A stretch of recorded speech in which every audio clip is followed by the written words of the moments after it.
And we are live.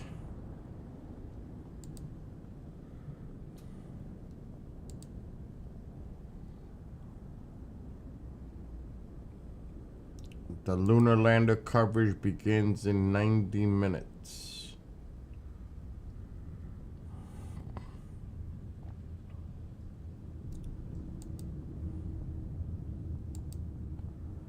So in the meantime, I'm going to game. I'm looking at the NASA site. It says intuitive machines, 1 lunar landing.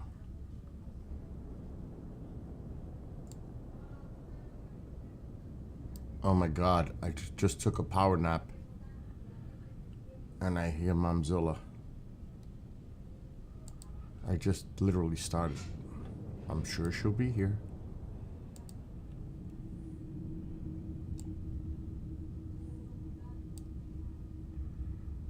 All right.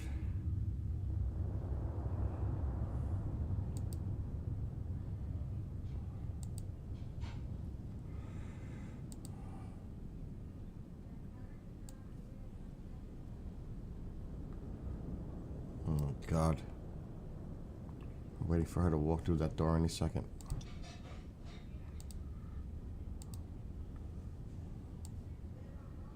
I forgot to take the little thing that they put on my own. They took the blood. The vampires took my blood today.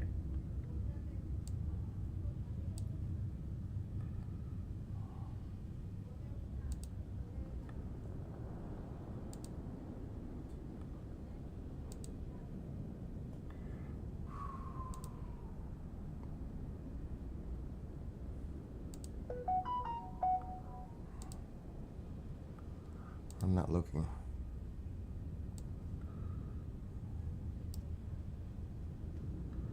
What's up, Bob?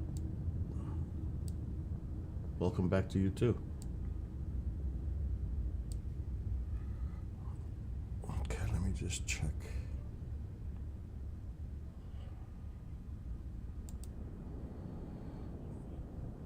I'll be rage quitting on this soon anyway.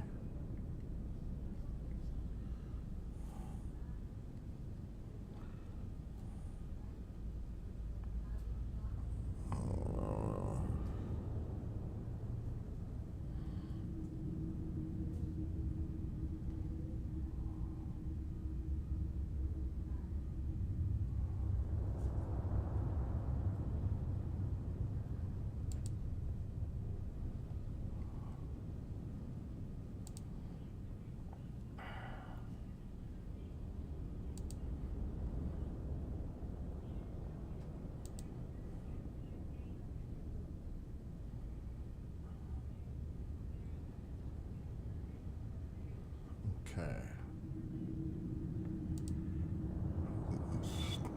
Done. Let me put this. I can put it on YouTube.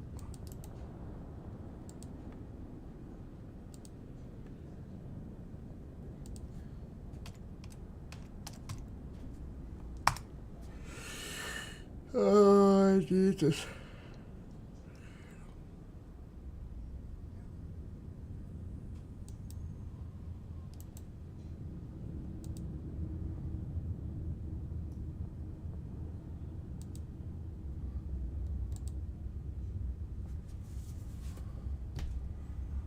Yes, I got the screen ready to go. Once they go live.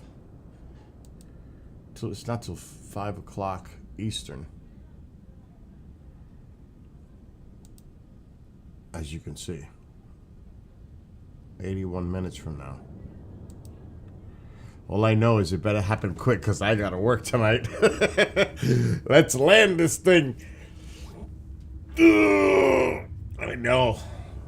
I'm still hooked on my hockey. Forget about baseball. The playoffs are coming.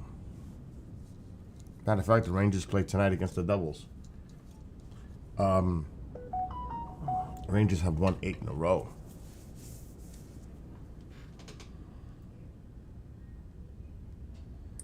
After they had a bump.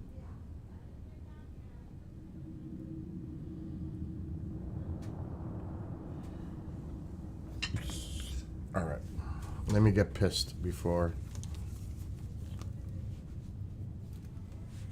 Because this game has me flipping. I screwed it up. It's almost like if I didn't have to start all the way back from the beginning. I screwed it up. I should have known.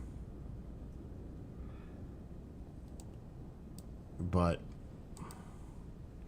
I'm sure it will take me back to the places I need to go back to.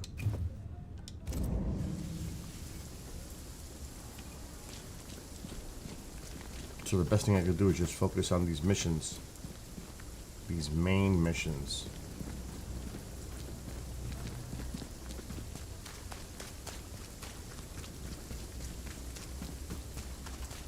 Let me see something. The hell am I going? I don't know.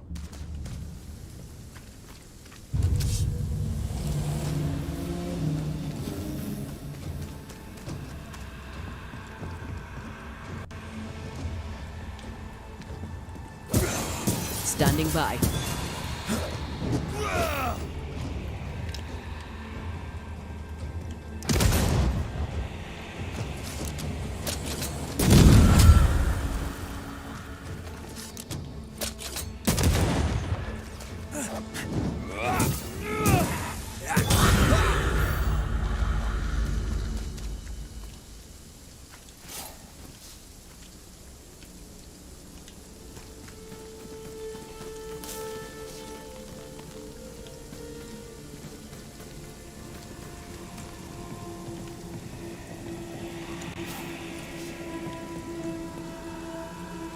That's a long way down.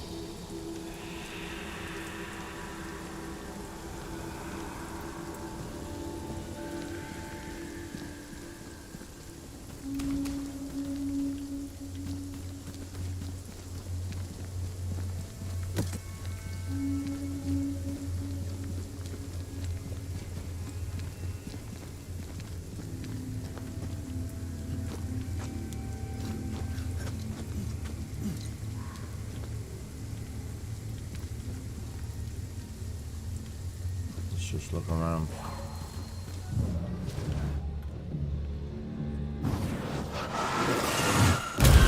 Go then. Oh, okay. Hello. Uh-oh.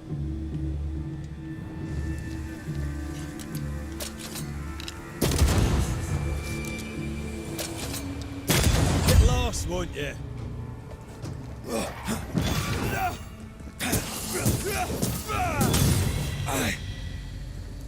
Aye.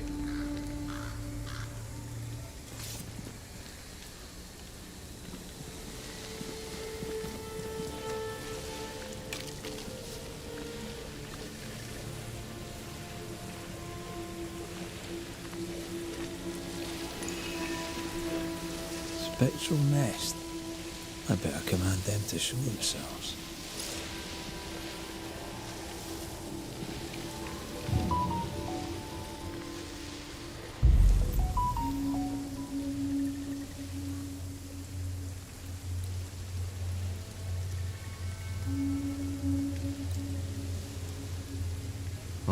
Which one is it?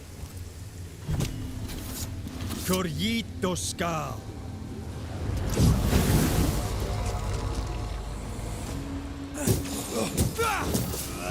Reinforcements.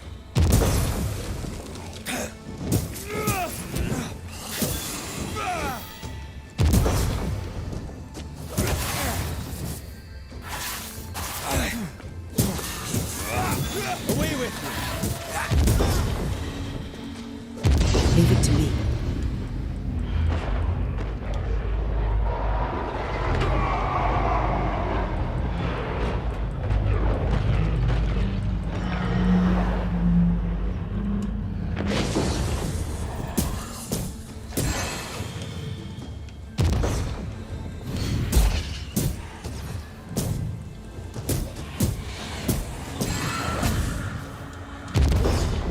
Gotta get away from that fucking circle.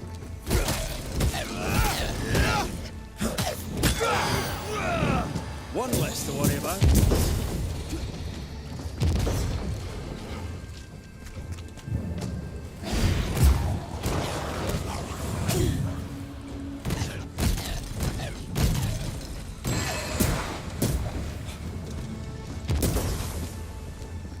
They're getting meaner. I brought more friends.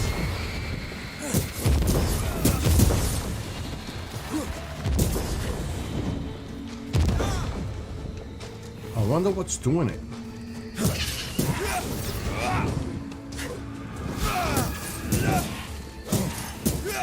Hogging all the fun.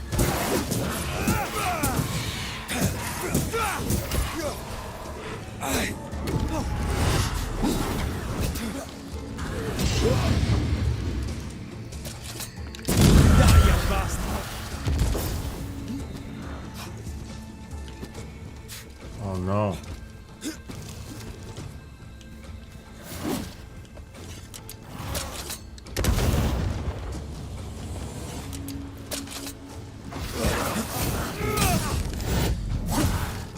Wow.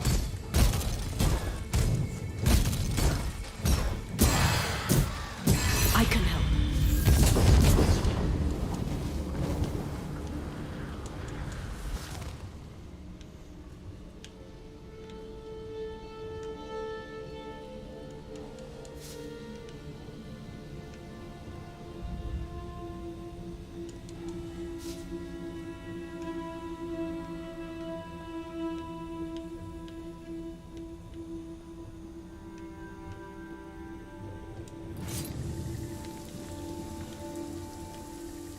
Okay.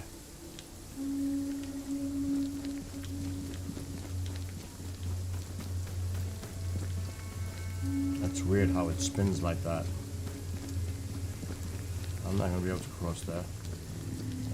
Yes, I will.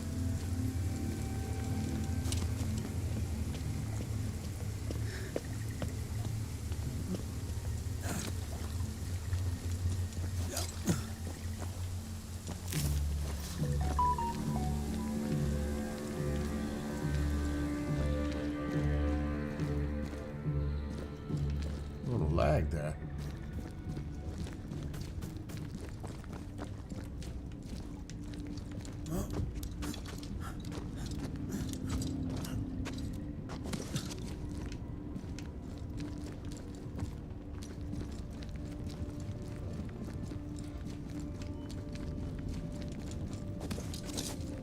I remember this with the elevator.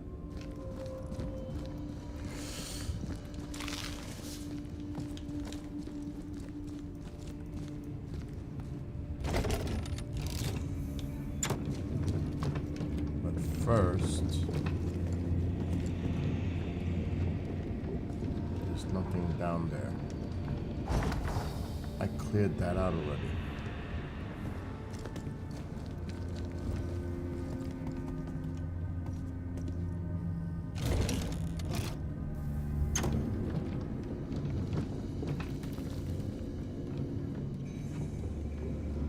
All right, Bob.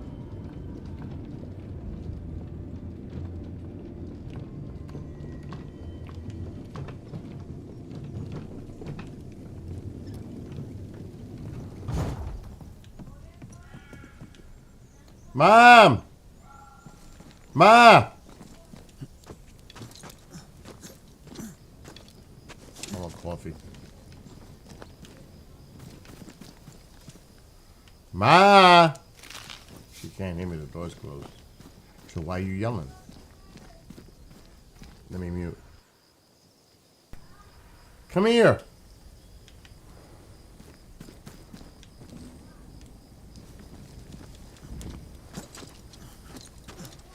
Cafe! Cafe!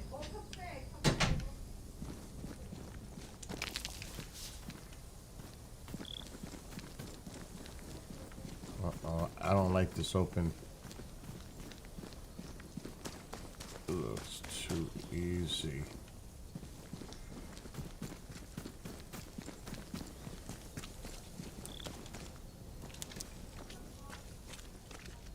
This is worse.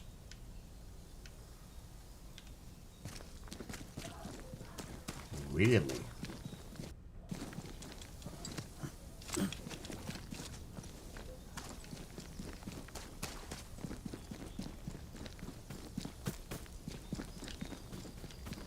That's odd. The number is going.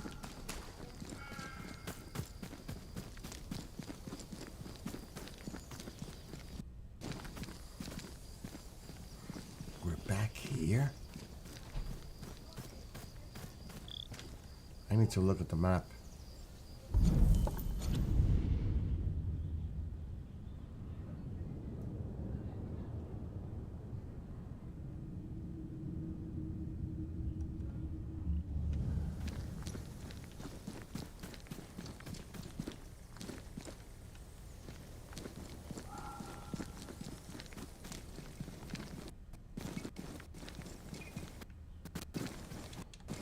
It's weird how the sound is glitching. How come I can't get over that?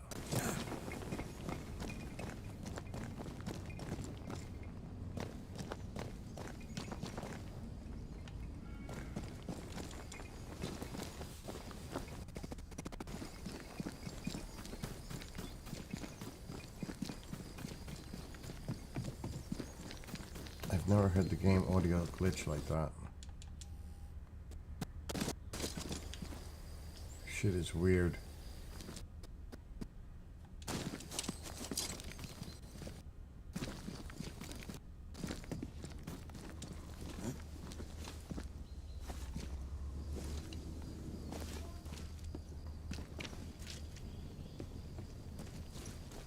Okay, whatever it is around here.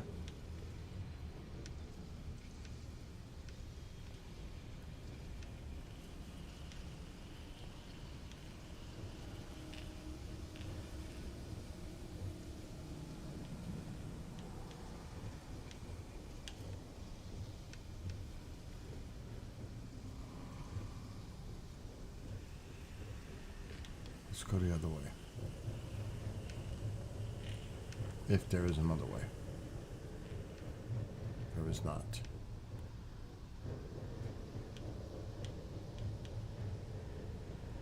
So something is amiss. How the hell do we get down there?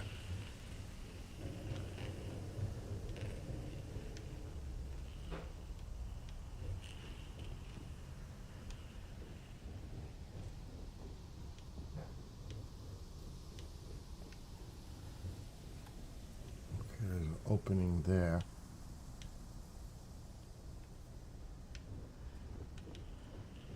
What was that? Right there. I know. Uh-oh.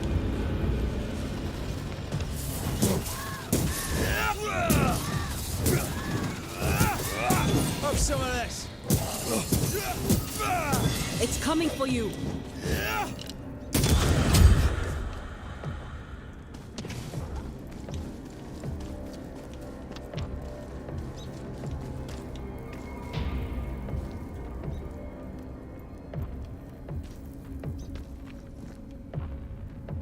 There's something else because it wouldn't be doing that. It's coming for you.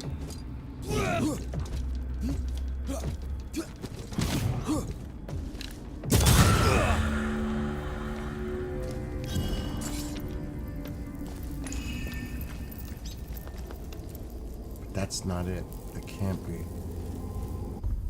We did this already.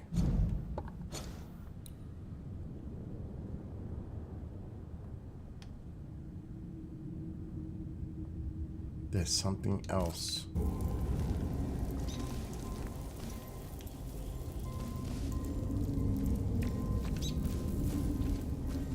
But then again, I never broke that wall.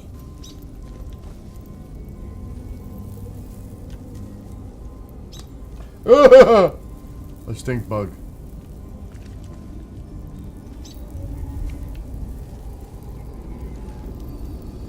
I did do this already.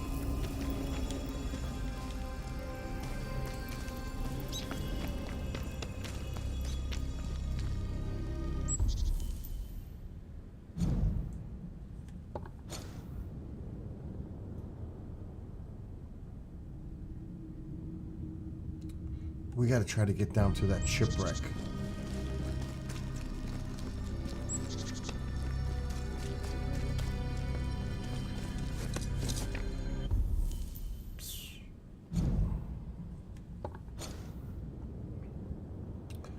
there's another path that goes this way.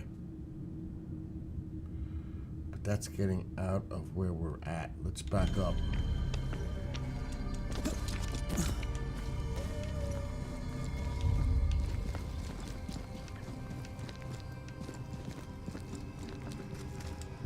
Okay, now we're down by the shipwreck.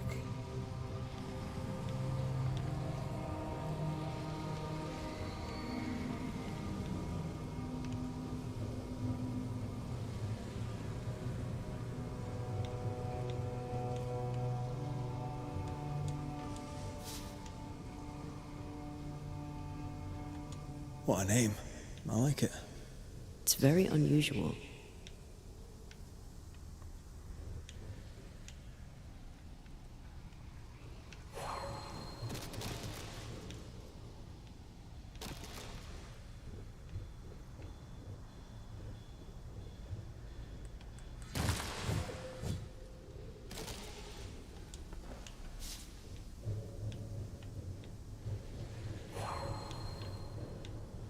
Something's got to be around.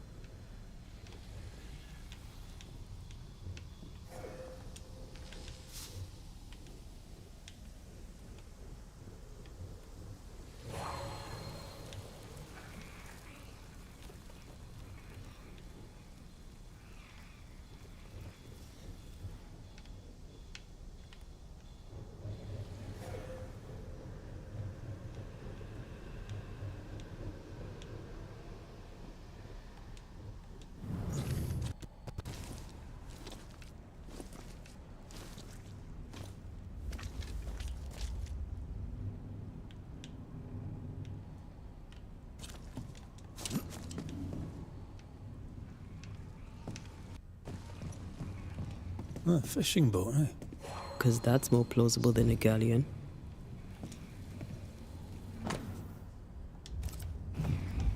Adventure. Sounds fun.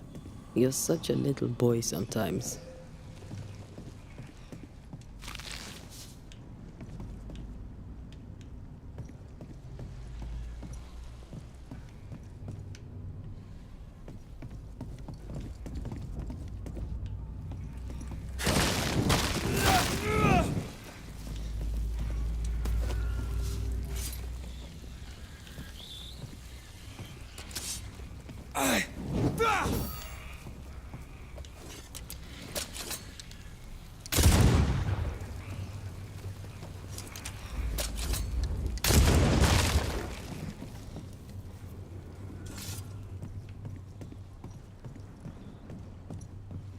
I feel a draft. From the invisible.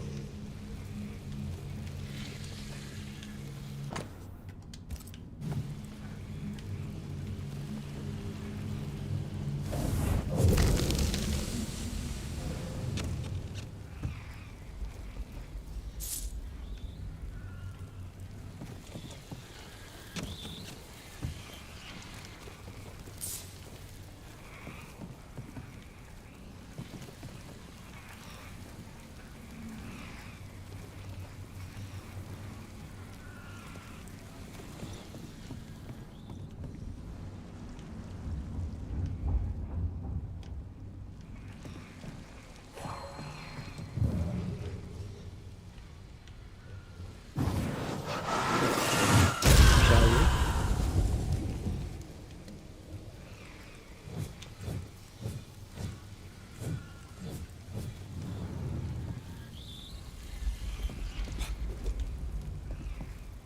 Why would it make me do that? Can I get through that? There has to be a reason.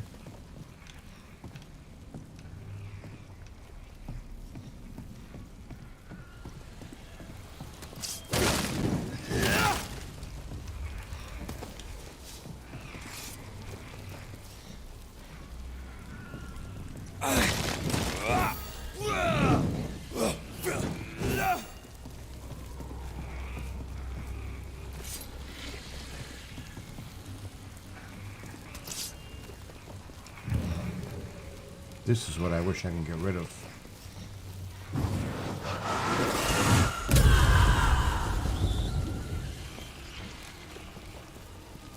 But I can't.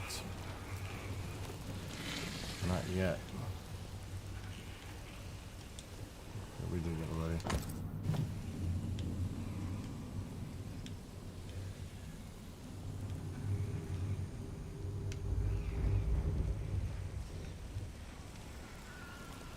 Interesting.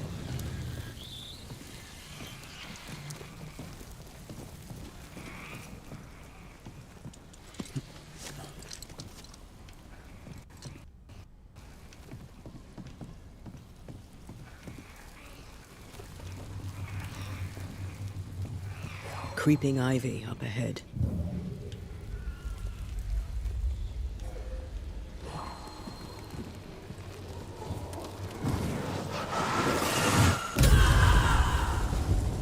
Fucking can't do nothing.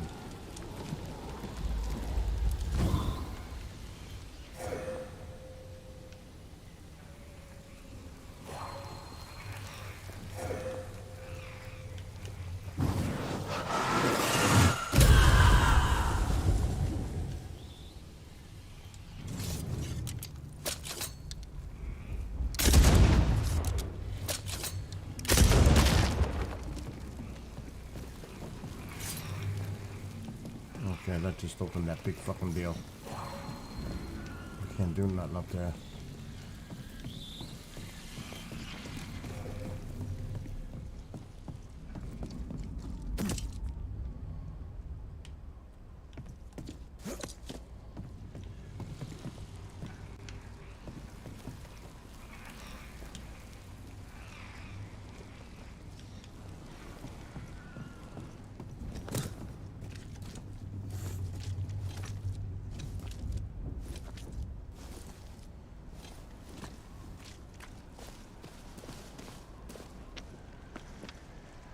Nothing else we can do here.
Nothing.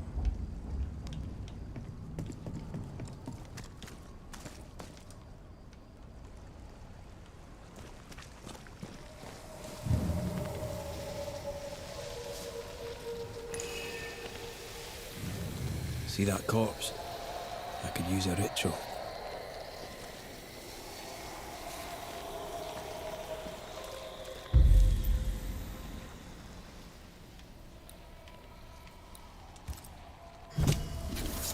Turn out and turn up!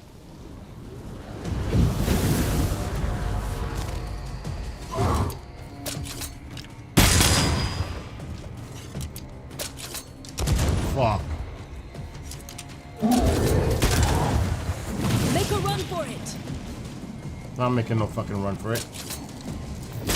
There's more of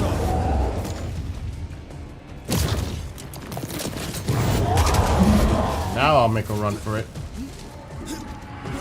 Angry fisherman. Watch out! Oh, troublemakers up there. we iron fist for you.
he's not playing now.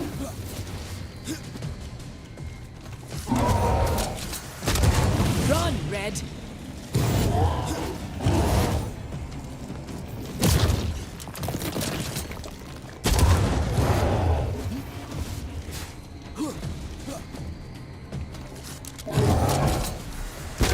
Don't just stand there. Move. Did I hurt in the face? Oh shit. In the face. Uh-oh.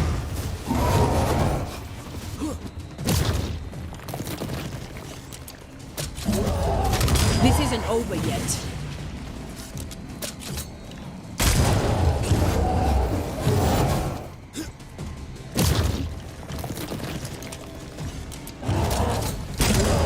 Loading. Get out of there. This loading sucks. Really? Look out!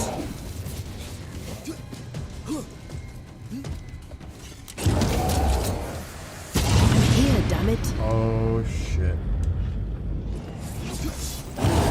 Where is it? Where is it? It's refilling him right up there, the fuck.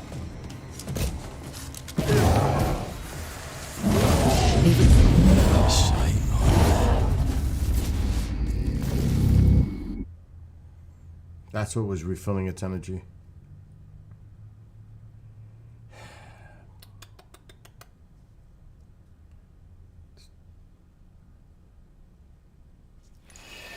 The coverage doesn't start for another 51 minutes.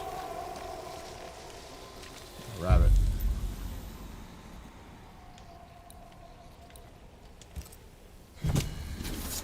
My voice commands you. Unveil.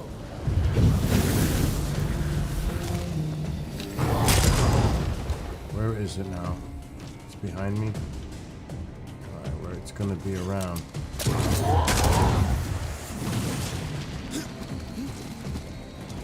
I gotta take it out.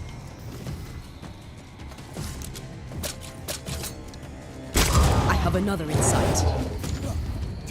There we go.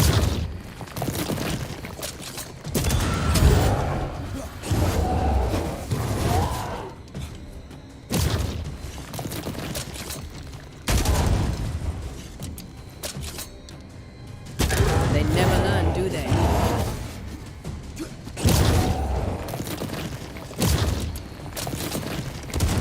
Oh man.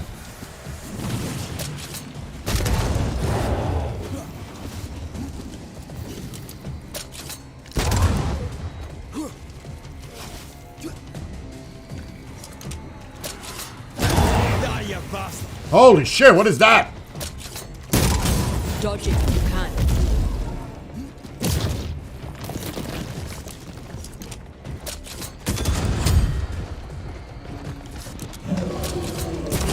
Think you could take on a ghost?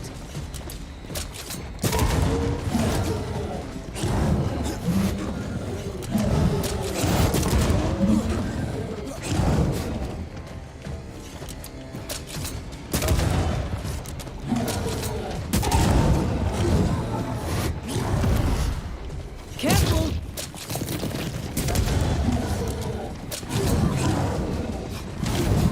It's back. Where is it? I missed.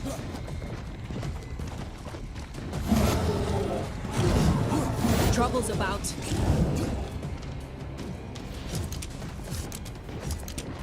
Fire! Three island kiss for you.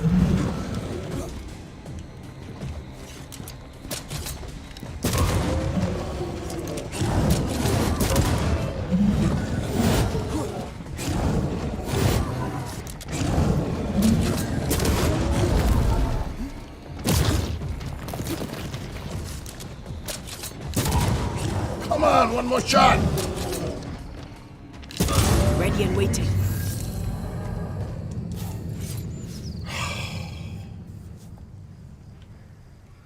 Wow. That is intense. What's up, Mitchie?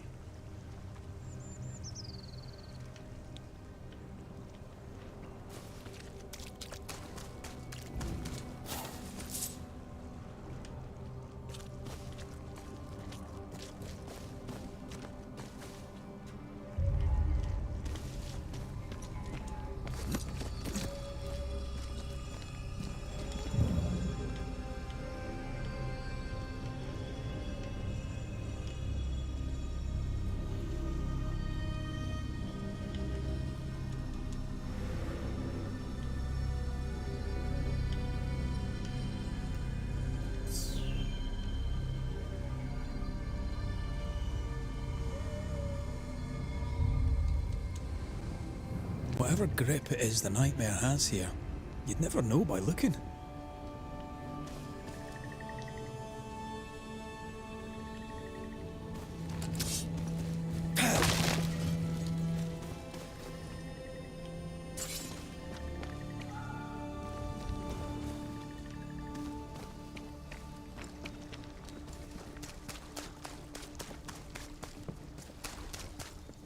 Bridge is up.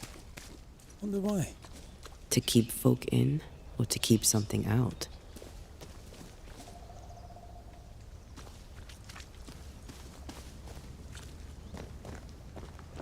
Well, we need to get the fuck over.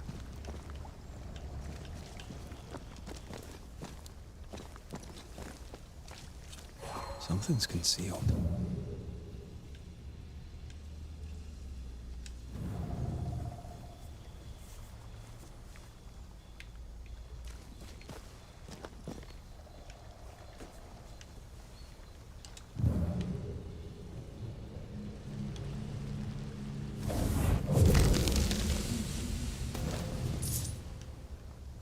That doesn't help me.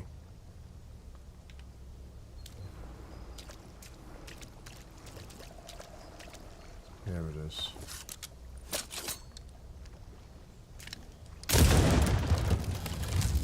Oh, I gotta go to the other side.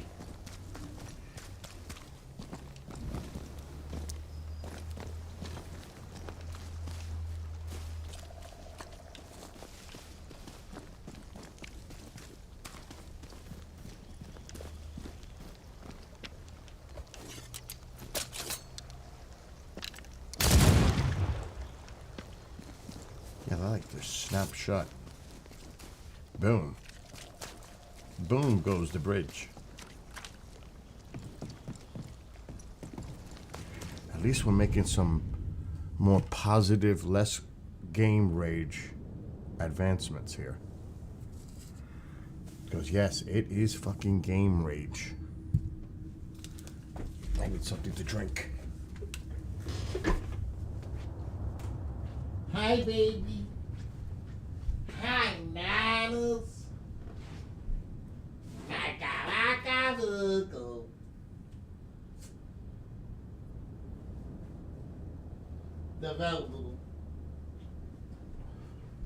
Whenever I do that, he goes upside down and lays upside down. He's amazing. Because he's the lady means come on.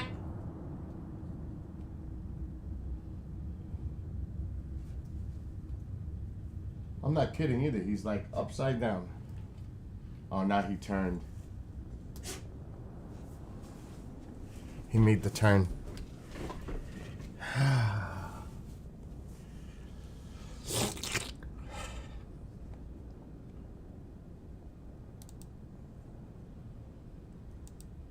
Yes, so I'm just watching and waiting too.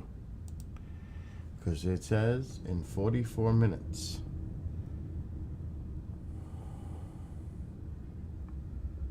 And that is the official stream by NASA.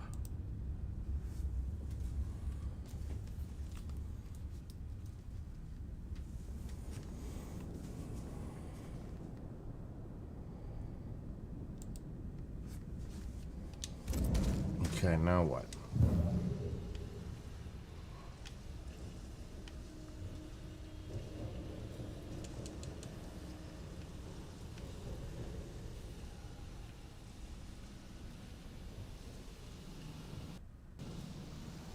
It's weird with the audio.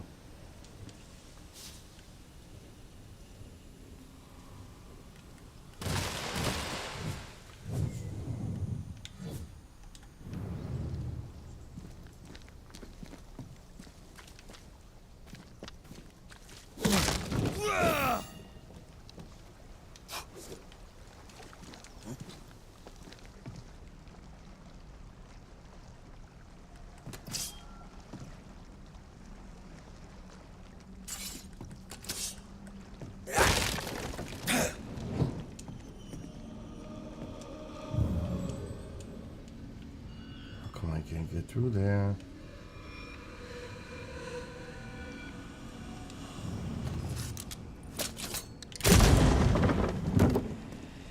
Okay, the door is open on the other side now.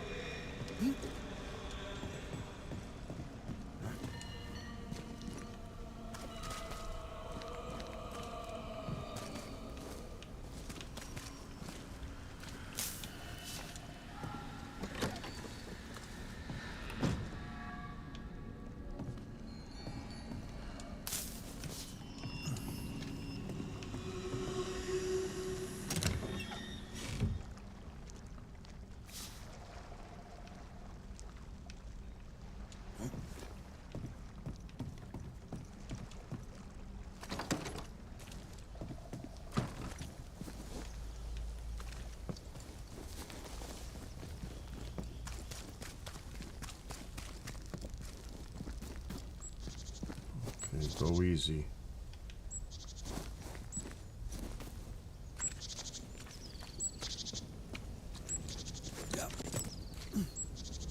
The village is full of ghost wards. They're afraid of something. Leave them up. Cause no trouble. Oh shit, leave them up.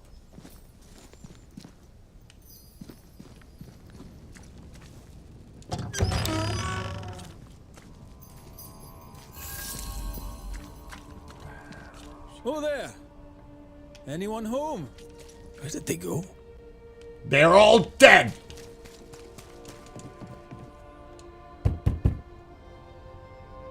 Anyone there? Locked.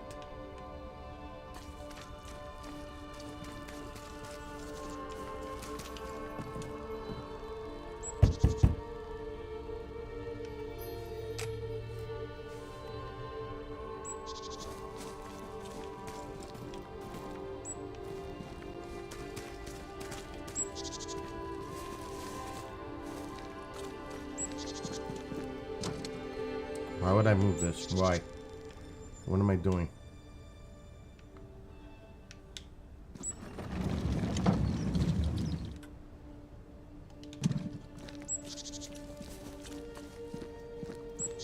What was the purpose of that?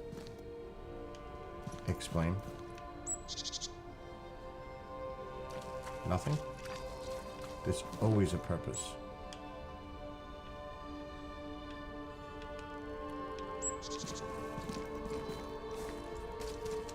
The well, recently sealed. Below, it feels off. Smells off too.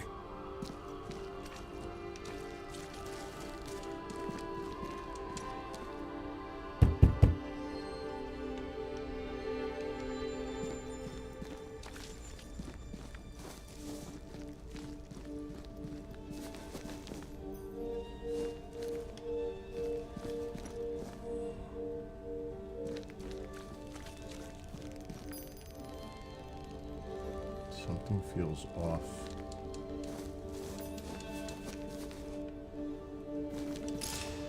You can't use her right now.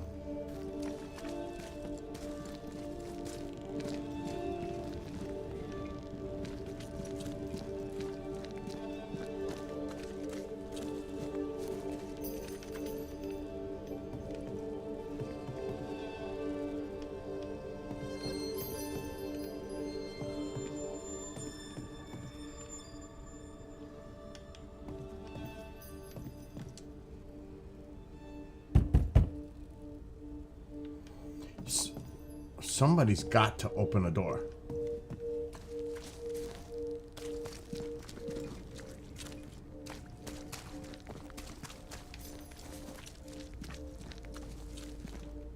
Shit. We might as well just go all the way around.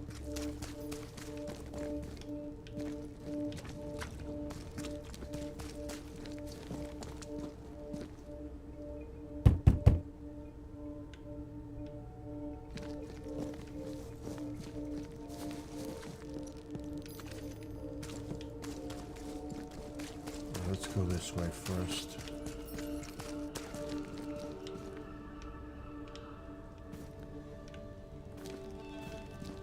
I always look for stuff.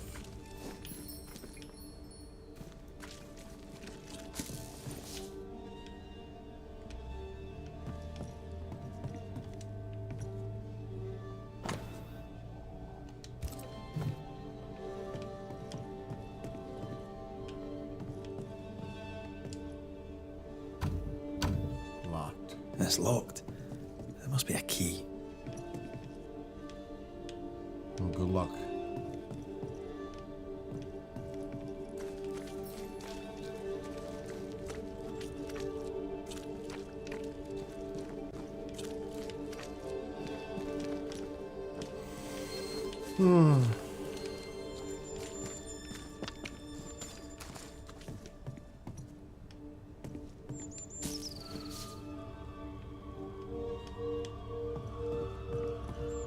This one's gonna be locked too.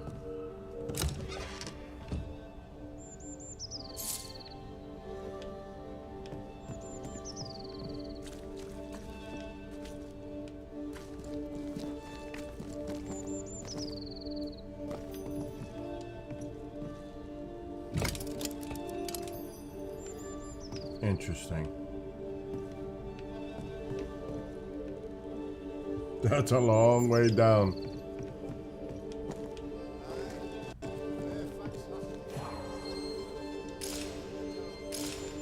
She's locked. I can't do anything.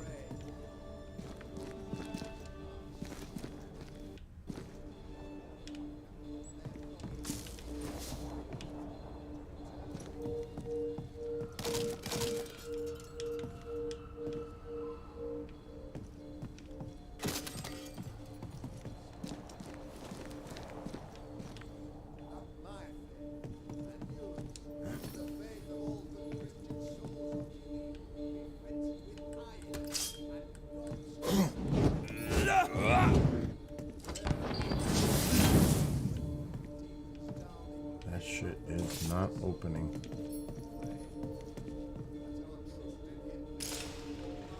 You know something? I'm gonna try something crazy.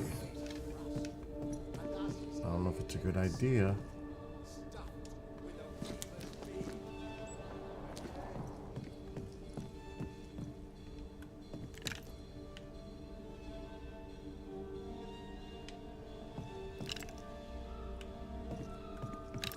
It won't let me target it. Look at this. We have to get through there. There's a place to walk.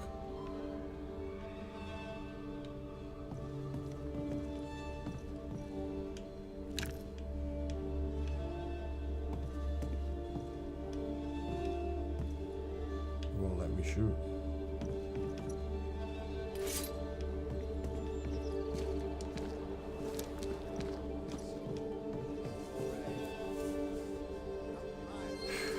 Son of a bitch.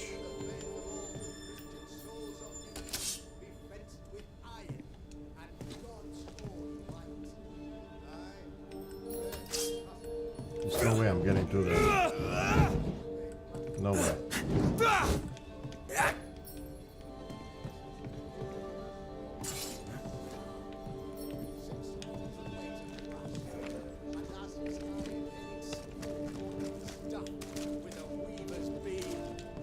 And yea, though I do repeat myself, 'tis a sermon that bears repeating. For I shall do this thing, yes, though it pains me, I shall do it. I, Fairfax Haskell, though it bring demons down in vain wrath upon my soul, do pray for those tongues and hearts fixed fair on the fires of hell, that from their foggy fury they be freed to return in glory to their faith. I, Fairfax Haskell. Friends, find fortitude in our success. Exiled from our homes by the devil's machinations, we congregate before the Lord in this new meeting house. We gather, we worship, we overcome. And we shall be well protected by the holy ward my son now makes under my instruction.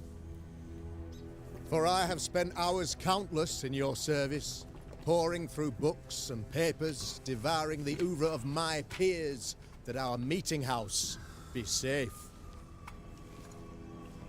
Fairfax Haskell, for whom the word pompous was invented. Pump his ass. Half built? Yes. Open to the four winds? Yes. But already it is resplendent with our faith. A shining reminder of our renewed belief in better days. McCraith, Mr. McCraith. I thought you were Dead? What happy portent, what most excellent news. What blessings. I applaud your valorous deeds. O fate, I say, dead sir, I thought you dead. Maybe I am. Do not make light of such matters, my friend, for the devil's wrath is wide awake, and his claw scratches at our door, metaphorically speaking. I'm alive. I promise. My friends, I shall deliver this sermon another time. The battle with the devil's legions is ongoing, and Mr. McCraith and I have much to discuss.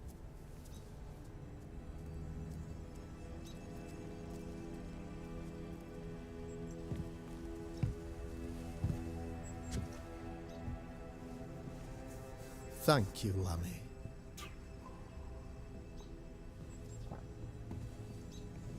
Behold this miracle of ours, Mr. McCraith. Exiled we, yet in our darkest hour we find the moral vigor to build this humble monument to resilience. But you and I must speak of darker matters. For we, erudite men of higher learning, know that evil yet walks. There is much work to be done. Indeed there is. Yes, yes. Forgive the inelegance of my welcome. You are alone. Do I surmise that Miss Duarte is no more?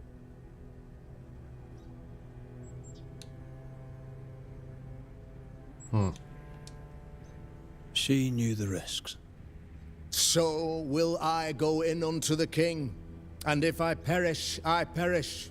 So said Esther to Mordecai. Such wisdom, such courage. I'm so sorry for your loss. Grief is a journey, long and painful, but you do not walk the road alone, I promise you. Oh, I know. I know. In time, God healed my wounds. May you too find peace. Now, I regret that even at this most burdensome time for you, I must move with haste to business and beg once more for your help.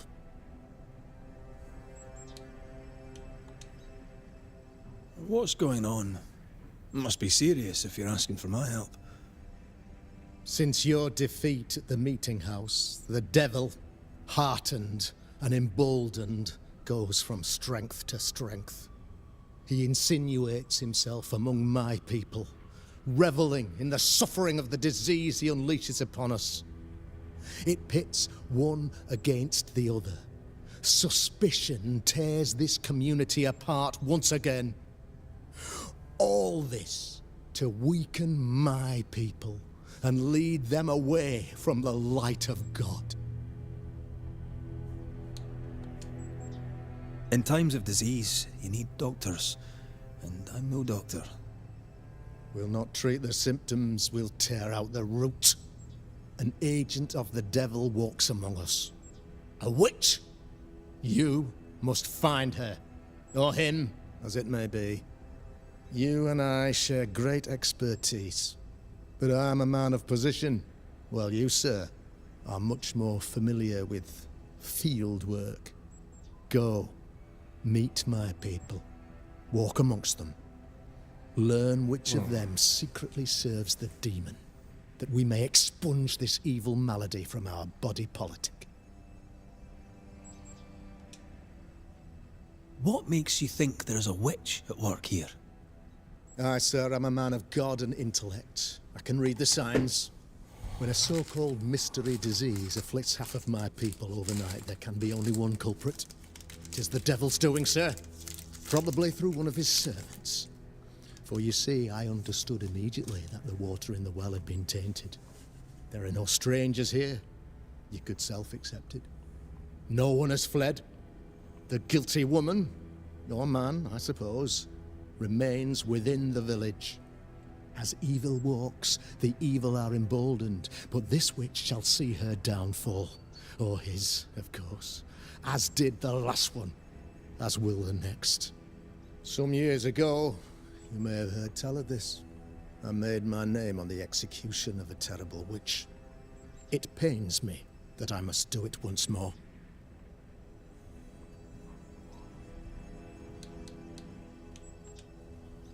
I noted your ghost wards with some interest. Ghost wards, an interesting name. I call them sanctifiers, a name more palatable to my flock.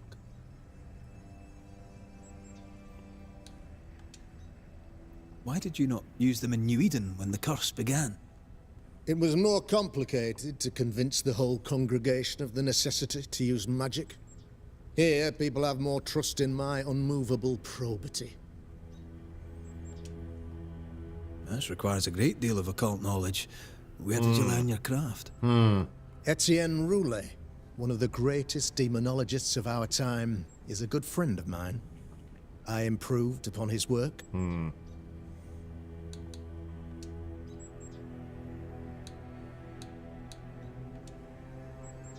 A man in your position must know what goes on in his own community. Why, of course, I know all that there is to know. Or near enough. Ask your questions, sir. Ask away. Here we go. Your son, how would you describe him? Lamentation? How would I describe it? Lammy. Well, he's curious. Inquisitive, I mean, as opposed to peculiar. Although he has his moments there, too. I tried to teach him demonology, to make him the third generation of witch hunters. Watch it be his but he son. revealed Watch his it be his position. son. That'd be wild. Occult knowledge could only obfuscate his good nature. At heart, he is a naive boy who reads a lot and doesn't say much. How did you, a man of position and faith, become a demonologist? Ah, yes. If you'll indulge me for a moment, I shall explain, in the briefest manner possible. Though blessed with intellect and no little faith, I also had privilege. I had the means for an education, time and place with which to study. For a time, my father was a pupil of Henry Boggart, the great demonologist. He had the books, I had the aptitude. When he passed, I donned his I mantle. think it's his son too. My father taught me about duty. I have gifts, faith, intellect, position. I must protect them. I must use them to protect my people. This Yeah. is my You're gonna have duty. to take out your own son This to is protect my your people. burden. Wonder how he's gonna feel about that one. That's gonna be. It has to be. How goes the colony? Sir, the body politic bears a heavy weight. Not content with weakening their flesh, the devil's evil attacks the people's hearts and minds. Until you expose the culprit, the harmony of It's this definitely divinely gonna be his beautiful son. commonwealth shall remain marred by suspicion. I'll be and surprised if mistrust. it's not. Long story shortened, people are not getting along.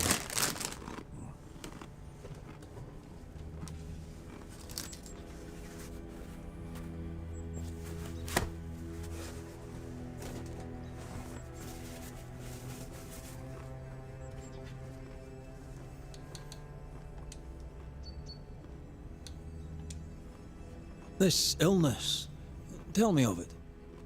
Upon my arrival here in the Harrows, I immediately set about protecting the place with consecrated tokens. Safeguarded from the curse, we all felt safer for a time. 23 minutes. Then some devil poisoned the well. Our only source of water. Someone on the inside, mind. Spoiled water proves nothing. A wise point and well made, Banisher, if not for the fact that we have been, for months on end, under the obvious influence of a terrible curse. One way or another, the devil has found an agent among us. And who knows what nefarious ill-doing old Black Spy plans next. I am no witch hunter. My business is with the lingering dead. For a fee, yes, I know. But you can't deny evil practitioners exist. A few years ago, I had to cleanse this community from such a threat. Why would she curse your colony? Why would anyone choose to separate from God's flock? I'm afraid some just want to see the world burn, Mr. McCraith. By the grace and charity of the good Lord, she was exposed. It was my honor to serve him in sending her to hell where she belonged. She's the one that's doing this The whole mask was a curse. good one, as if butter would not melt upon her tongue. But you cannot fool a man of faith and intellect. No, sir, you cannot. You'll not mind me saying it, but for a Puritan paradise, you seem to get more than your fair share of witches. God has not forsaken us, but someone here does the devil's work. Find me a witch, Mr. McCraith. Return this place to the Lord. I'm a working man, Governor, but the Lord does seem happy to pay, so I'll do what I can. I'll take my leave of you, Governor. Of course. Outside, you must take the stairs. While you're with us, the first house on the left shall be your home.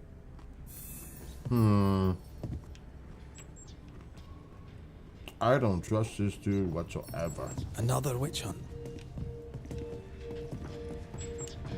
Another false accusation, you mean? Another blight on the lives of women.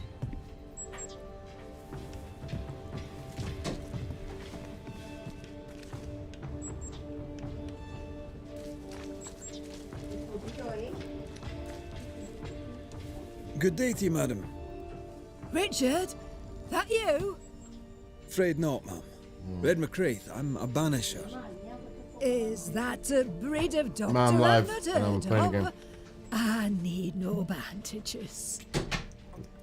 Not exactly, no. What brings you here, Doctor?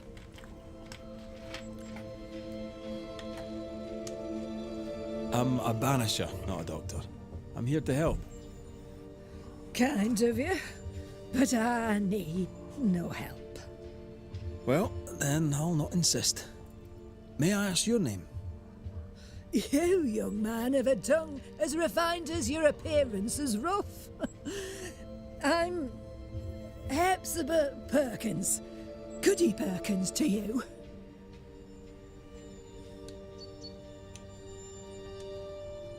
May seem a strange question, but have you noticed anyone acting strange? Strange, you say? Who of late has not been acting strange? Well, there's always the alewife. I can't remember her name. She's furtive. She wanders. Might as well. What's new round and about? Do you know? I'm not the crier. I've neither the voice nor the memory for it. Lammy. See, Lammy's named. It's the governor and Lammy. So you know it's gonna be the How son. are things in the Harrows? Folk are upset. The governor says there's a witch. That would explain all the death and disease. And what have you. I only leave the house to attend service. For God has granted me wisdom and mercy. Do you know Lamentation? Lammy Haskell, the governor's son. What think you of him? Oh, he's He's a good boy, yeah, of course. Like his father in that respect. What can you tell me of Governor Haskell? What's your view of him? Oh, he's such a clever man. Listens keenly. He is vain, though.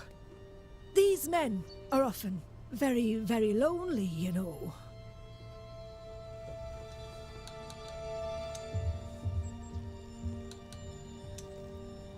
I'll bid you good day, Goody Perkins. May God grant you grace, Mr. McWraith.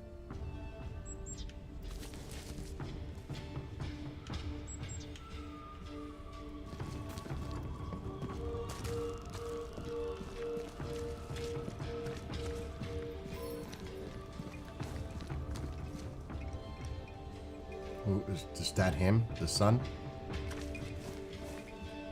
'Tis our honour you're here, sir. You're the governor's son, right? Yes, sir. Lamentation Haskell. Friends call me Lammy. Looks like Harry Potter. Oh, they would if I had any. Please, call me Lammy. I have so many questions, sir. So many questions. But I suspect this is not the time. No, not the time. But perhaps you may help me anyway. Me? Why, if I can help, I'd be honoured. Wow. Look at all that. Those ghost wards are quite unique. They are, aren't they? Conceived by Etienne Roulet, but made by my father. Do you use them as well in your line of work? Not really. I mostly talk to ghosts. I don't repel them. Of course. Still, each tool has its purpose, and these troubled times we need all the tools we can get. Magic is glorious when wielded by the righteous. You seem to know a lot about it. Oh, if only, sir, if only. I'm still learning. Many of the subtleties and nuances escape me yet. What the fuck was that? Your father spoke of the pestilence. He did? Then, sir, you know as much as I do. If you have an opinion of your own, I'd be glad to hear it. Since you ask it, I believe a thing most vile assails us.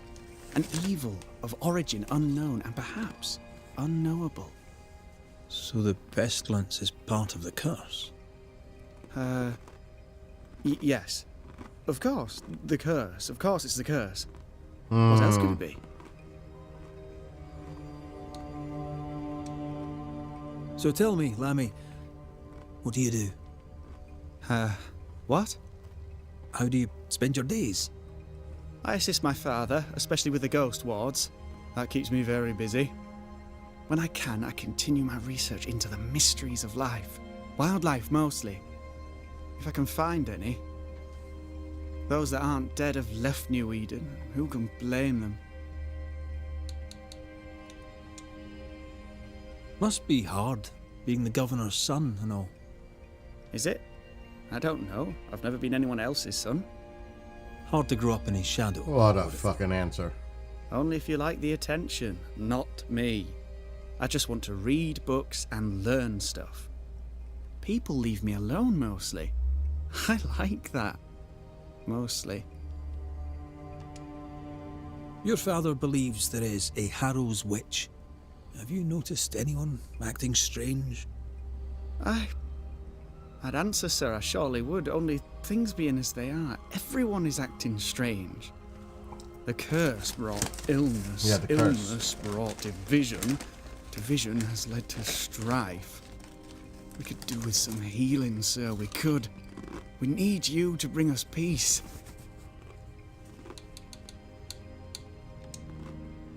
Good day to you, Lammy. Good day to you, sir. 14 minutes.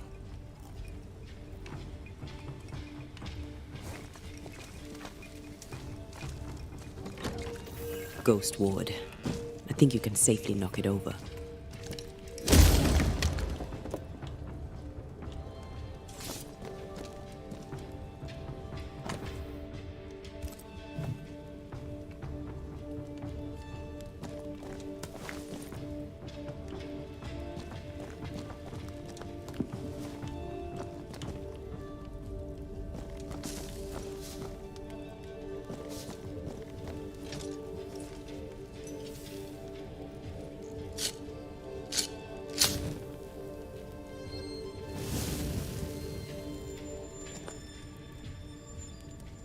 Yeah, if I could blow on my fire to start it like that, I'd never have a problem again.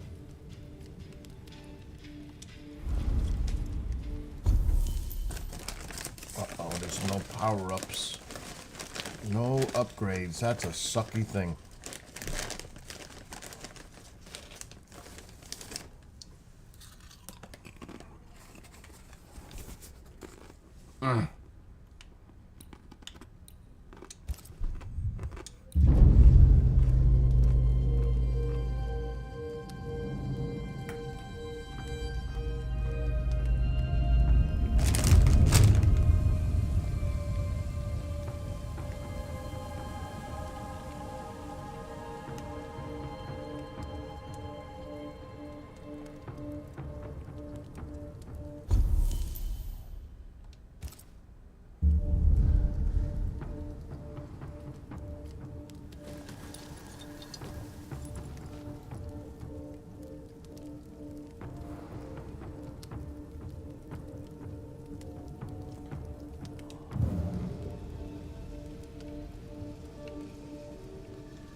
can't go out. I didn't think so.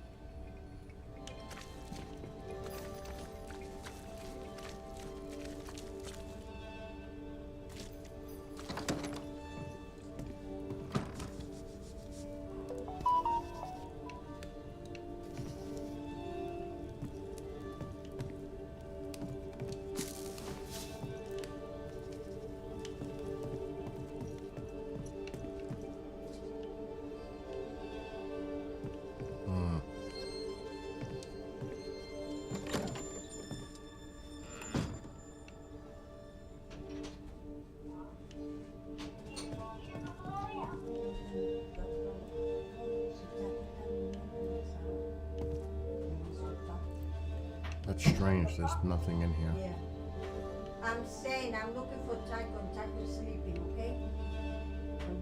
Who are you? I'm not talking to you, Ma. I'm talking about the game. I wasn't talking to you. I said there's nothing in here. That's strange. There's nothing in here. She's like, she thinks I'm talking to her. Oh, that's funny.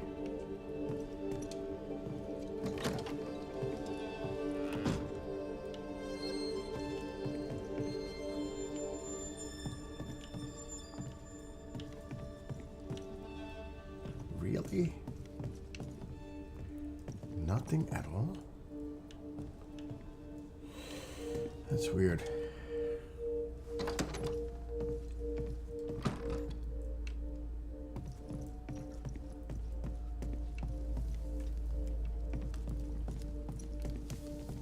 Now he's sitting down. Lammy, Yes? Goodbye. good day to you, Lammy. Good day to you, sir.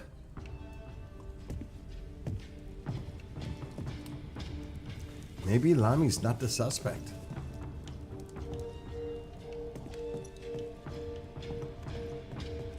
I still think he is, but that could just be to throw off.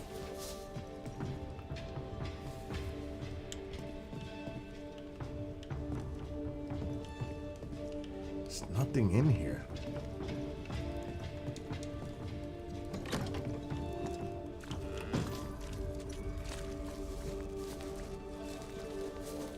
Nine minutes. So I'm gonna have to save the game soon.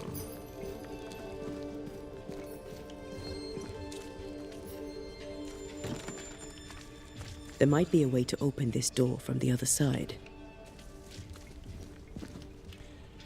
Oh, for fuck's sake.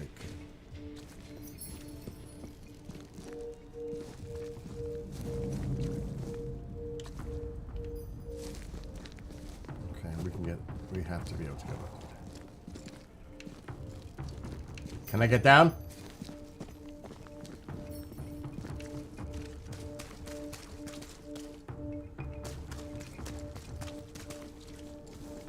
Give us this day our daily bread. Our bread, not our ale, our bread. Do you want us to starve? I should have the yeast. You know it, Mistress Barrow. You know it full well. If you want...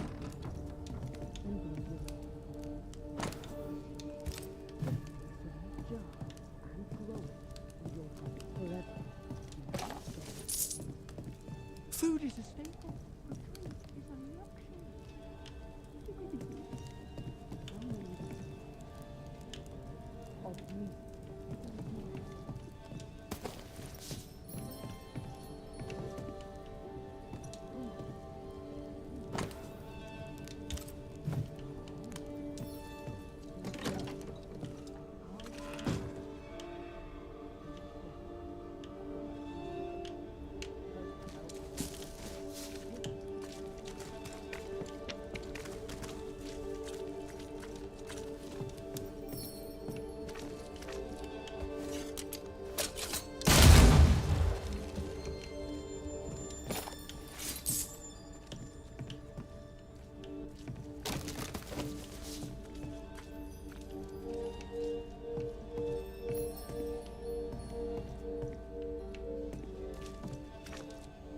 Good place to save. Before we took to those clowns down there.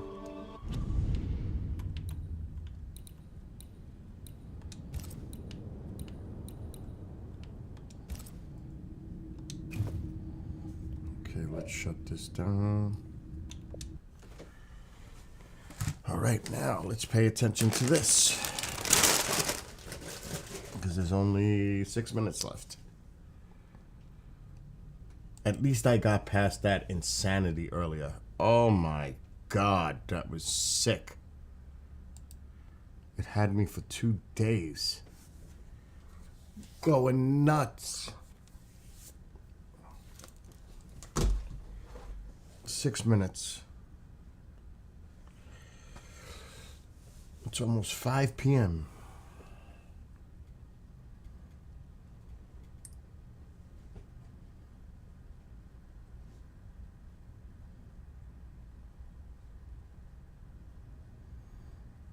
Damn.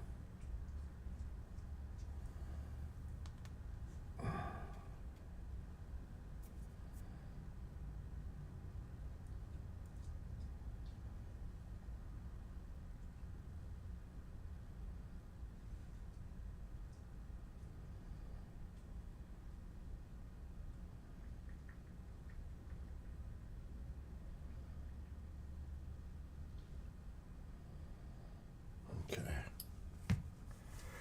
Let me go get something before this starts. My baby Vicky. Is that my nana's cover?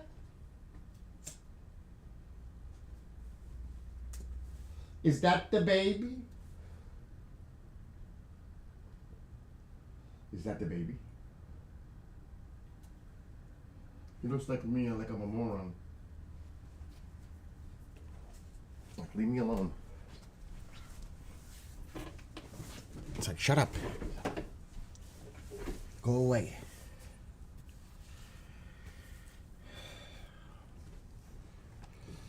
Okay.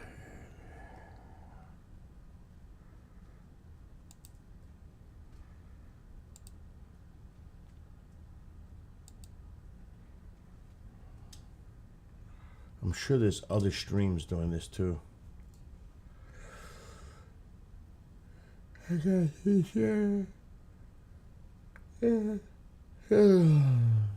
sure the landing will go well. I hope at least. Oh.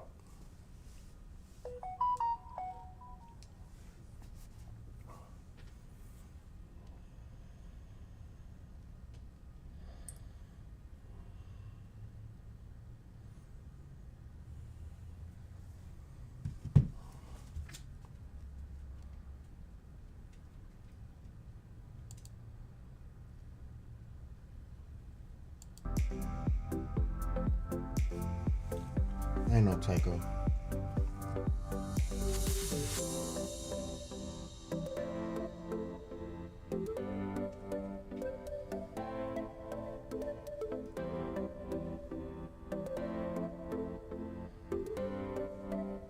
I know what you want, but you're gonna wait a few.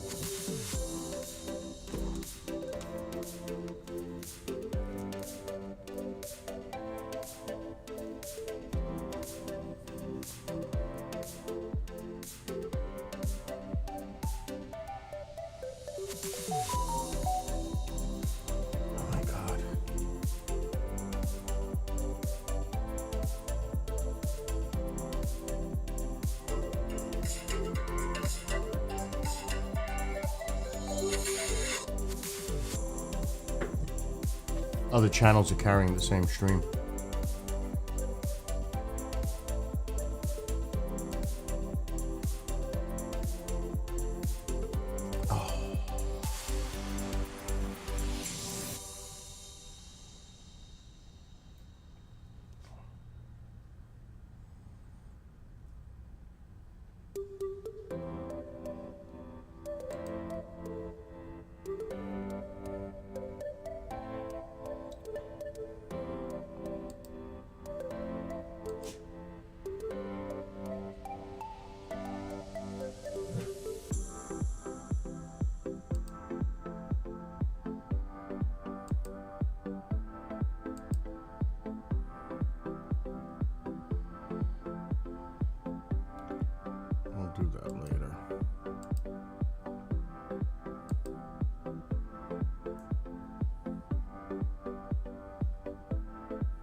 5 o'clock.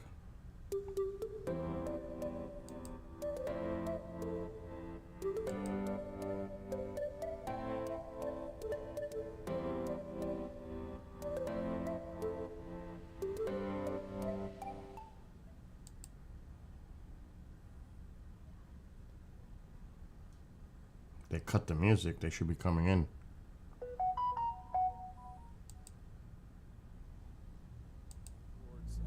Attempting to land on the moon, to return the United States to the moon for the first time in 52 years. Nova C uses an environmentally friendly mixture of liquid I methane hate the and audio liquid on oxygen. NASA. Incredibly challenging thing like landing on the moon. Horrible. Forced us to innovate. Intuitive Machines has built an entire space program to support these I have CLPS it missions. cranked. The company completed its lunar lander in a new facility at the Houston Spaceport, just down the street from NASA's Johnson Space Center. It's an autonomous Nova C class lunar lander named Odysseus. Lunar lander arrived at Kennedy Space Center in Florida back in December. Since then, teams have been integrating the spacecraft to Falcon 9's second stage in preparation for launch. Go IM-1 and the Odysseus lunar lander. Falcon 9 has successfully lifted off from Pad 39A at Kennedy Space Center. An incredible sight to see. Odysseus lunar lander separation confirmed. Our Nova C lunar lander has successfully separated from the second stage of the launch vehicle, autonomously commissioned, and made first communications contact with Nova Control. Our approach for landing is actually very similar to what Apollo did, which should be no surprise because the physics are very much the same. Let's honor this momentous milestone and prepare for the challenges and triumphs that await us on our lunar journey.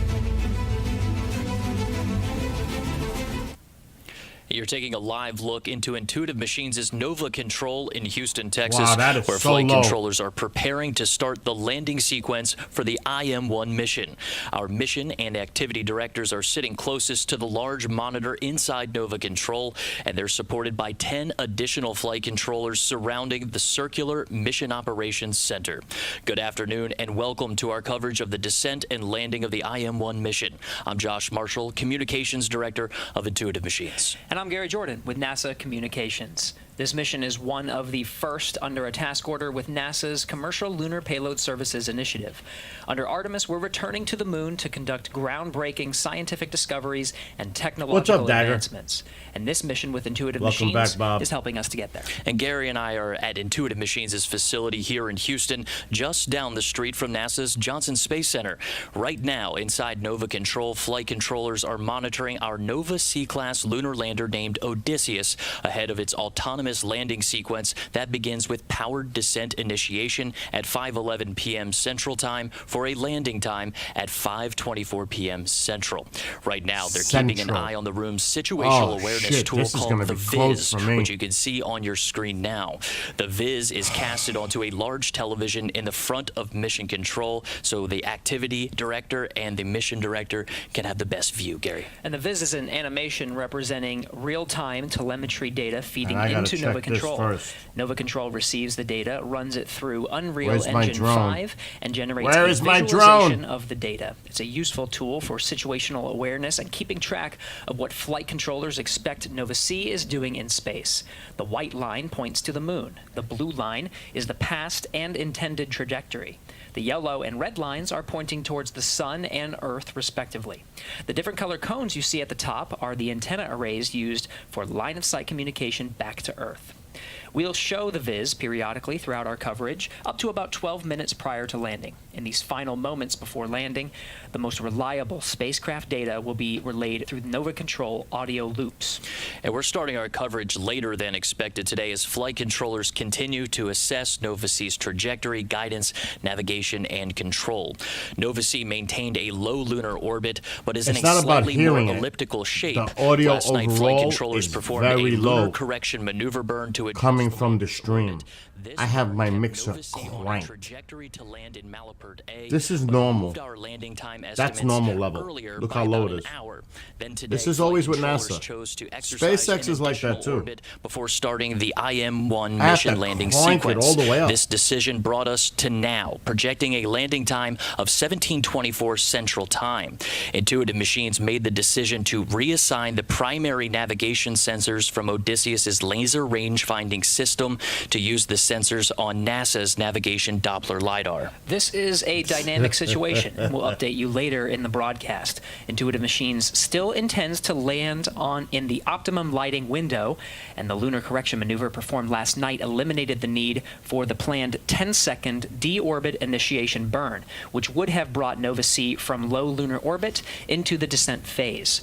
Nova C's current trajectory has it continuing to decrease its altitude over the next hour until the braking burn called powered descent initiation. Again, the landing time is expected at 5:24 p.m. Central Standard Time, 6:24 p.m. Eastern. The countdown clock at the top of your screen is counting down to the time that we expect to remove, and we expect to remove the countdown clock approximately 2 minutes before the landing opportunity. Getting to this moment, Gary, has been quite the journey, and it's lasted about 7 days so far since liftoff from Launch Complex 39A at NASA's Kennedy Space Center. Odysseus lifted off at 1:05 a.m. Eastern Standard Time from atop a SpaceX Falcon 9 rocket on February 15th. Approximately 48 minutes later, Intuitive Machines' Nova C-class lunar lander entered a translunar orbit, a direct shot at the moon. In the following days after launch, flight controllers in Nova Control commanded engine firings to place the lander into low lunar orbit, approximately 100 kilometers or 62 miles above the lunar surface.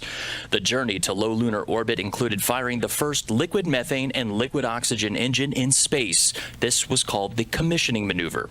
It was a full-thrust main stage engine burn with a throttle-down profile necessary to land on the moon. Over the last 24 hours, Odysseus has maintained its trajectory in low lunar orbit, waiting for suitable lighting conditions to begin its autonomous descent to Malapert A, the designated landing site for the IM-1 mission near the south pole of the moon. Our joint coverage will follow Odysseus through its descent and landing on the lunar surface, carrying 12 payloads down with it. The mission is enabled under a task order with NASA's Commercial Lunar Payload Services, or CLPS. Here's more on this initiative under Artemis. Our moon. It seems so close in the night sky, but getting there is really hard. But what if there was a way to change that? Only a few nations have successfully landed on the moon. As NASA sends astronauts back to the lunar surface, this time to stay, we will need to send science and technology instruments ahead of time to lay the foundation for human exploration. To make this happen, NASA is helping establish a commercial lunar economy. For the first time ever, there will be commercial delivery services to the moon. We are enabling American companies to send our payloads to the lunar surface for us. These delivery services will expand our capabilities for exploration, radically increasing the amount of science we can achieve. This high-risk, high-reward initiative will invest in and leverage the entrepreneurial spirit of American innovation to launch a commercial lunar marketplace, advancing technology and exploration for all of us. With this never-before-seen streamlined access to the moon, we will be able to make novel measurements and develop technologies that scientists have long wanted to do on the lunar surface. And as this new industry matures, this commercial delivery service for NASA and other customers could expand beyond the moon to other destinations in our solar system.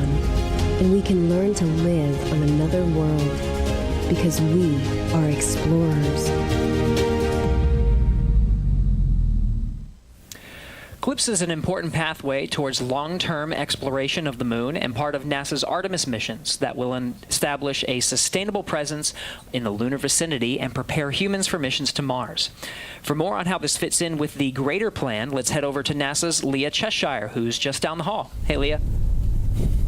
Thanks, Gary. I'm here with Joel Kearns, NASA's Deputy Associate Administrator for Exploration. Thanks so much for being here, Joel. Oh, thank you, Leah. It's great to be here on Landing Day, which is the culmination of about 5 years of work by Intuitive Machines Corporation. Yeah, we're really excited, and we want to know a little bit more about NASA's goals for the CLIPS initiative. Okay. So, most basically what we want to do is we want to have American companies take NASA equipment and scientific investigations all the way to the surface of the moon and not have to have NASA do that ourselves. NASA is really good at doing robotic space science missions, whether that's the James Webb Space Telescope or it's the Mars rovers. But when we knew about 5 or 6 years ago that we would start going to the moon to do science and exploration investigations, we knew we'd be going back every year, so we turned to industry to see if they could actually take us to the moon instead of us having to do it ourselves. And that's how we came up with commercial lunar payload services. There's 3 objectives for commercial lunar payload services, or CLIPS. One is that we want to do great science on the moon. The second is we want to test out technology and engineering for future human exploration in Artemis. And the third is we want to generate a group of companies that are highly skilled in doing these robotic lunar landings so that we can use them as part of our Artemis initiative. Well, let's talk about that a little bit more. How is CLIPS beneficial to the Artemis campaign? Well, a number of different ways. For example, we will do science at the South Pole with our astronauts in Artemis and also with robotic explorers. They'll be brought down on CLIPS. But we're also going to use these robotic landings, these commercial robotic landings, to do science at places where we won't initially send astronauts. We can use them, for example, this Intuitive Machine mission that's going on today that'll land in the South Pole region will be one of the first forays into the South Pole to actually look at the environmental conditions to a place we're going to be sending our astronauts in the future. That is, what type of dust or dirt is there? How hot or cold does it get? What's the radiation environment? These are all things you'd really like to know before you send the first human explorers. I'd also say that in the future, when we are flying humans to the moon as part of Artemis, we can use commercial services like CLIPS to pre-stage equipment or other cargo so that it's there waiting for the astronaut explorers when they land.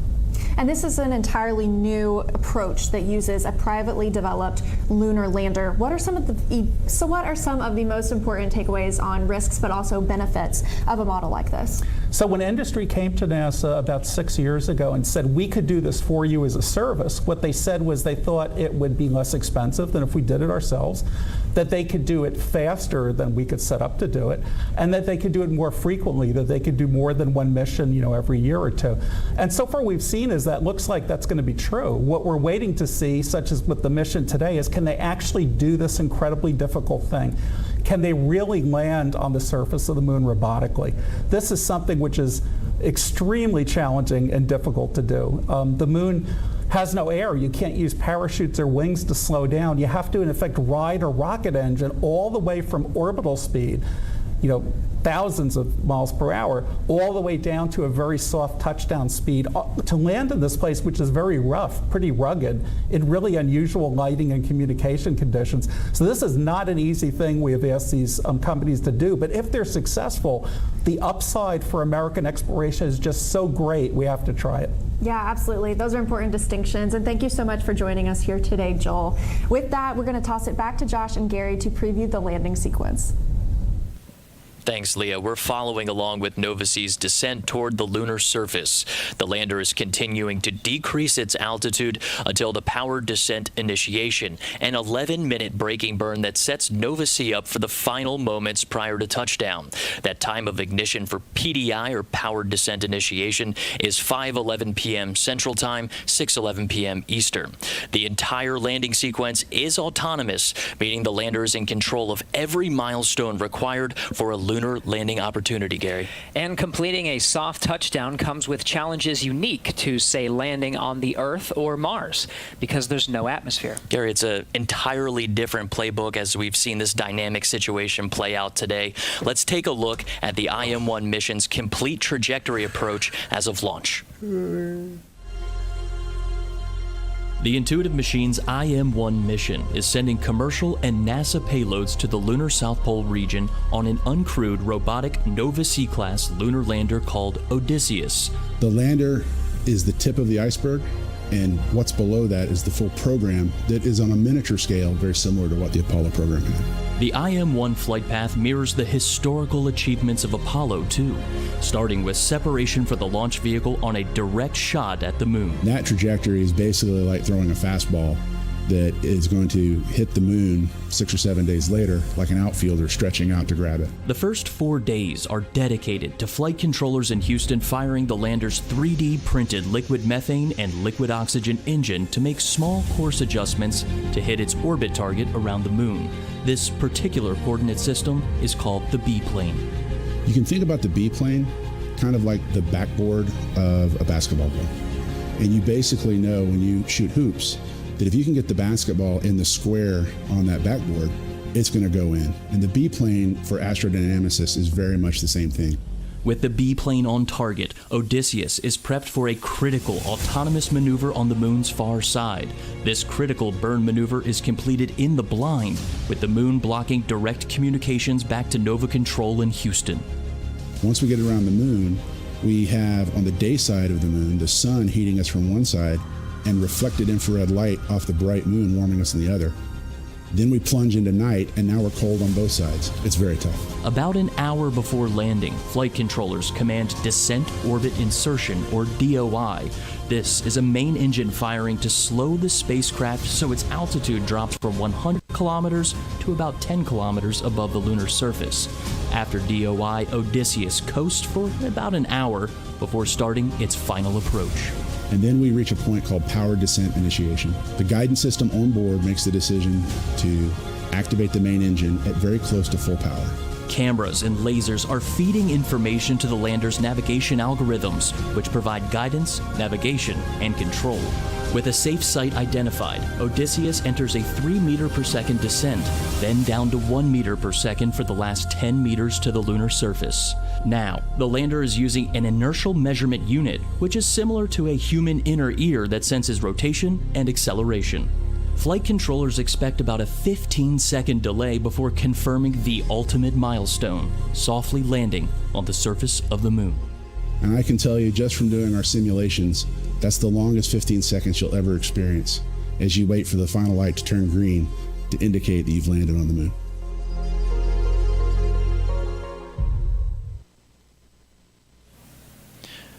Approximately 12 minutes before our landing opportunity, we are going to show this animation of the landing sequence to describe the lander's autonomous operations, starting with powered descent initiation, or PDI. During this maneuver, Odysseus must reduce its velocity by approximately 1,800 meters per second. You can think of it as a braking phase. Then, the lander pitches upright using its main engine with the Hazard Relative Navigation, or HRN, now being fed by NASA's NDL sensors, facing toward the area where the lander intends to touch down. At this point, HRN will autonomously scan the intended landing site for a safe landing area. Then, the lander's guidance, navigation, and control system commands Odysseus to a point approximately 30 meters above the designated landing site, and the lander goes into a vertical descent, followed by terminal descent. Intuitive Machines created Nova C for the CLIPS initiative and commercial enterprise with the goal of creating a lunar economy. And Nova C is Intuitive Machines' first autonomous spacecraft. Nova stands for new, and C is the Roman numeral for 100, the lander's approximate payload capacity. With that, let's learn more about the Nova C-class lunar lander. This IM-1 mission lander is named Odysseus. The name was nominated by Assembly, Integration, and Test Engineer Mario Romero after the Odyssey and its epic voyage across the daunting, wine-dark sea. Including landing gear, Odysseus is 4.6 meters wide, and with its top-deck solar array, it's 4.3 meters in height. It's a taller design that accommodates payloads and the lunar South Pole lighting conditions. Its hull diameter is 1.6 meters, with payloads affixed to the entire exterior of the lander, making its total payload capacity approximately 130 kilograms. The lander weighs 675 kilograms, but packs on weight when loaded with fuel. Odysseus uses composite helium tanks to pressurize its liquid methane and liquid oxygen main engine that can throttle down to perform its final descent to the lunar surface in one continuous burn. Intuitive Machines' IM-1 mission is supported by NASA's Commercial Lunar Payload Services Initiative, which allows rapid acquisition of lunar delivery services from American companies. The instruments on board advance capabilities for science, exploration, and the commercial development of the moon. Commercial companies were challenged to come up with their own way to design and fabricate a lunar lander and conduct operations. For this commercial mission, Intuitive Machines elected to support the communications between the spacecraft and Nova Control through its own private ground-based network. And it's not the first time Intuitive Machines used this network in deep space. Well, that's right, Gary. NASA worked with Intuitive Machines to perform technology demonstration of this capability on NASA's Artemis 1 mission, which helped us verify the network for operational use during this CLIPS mission.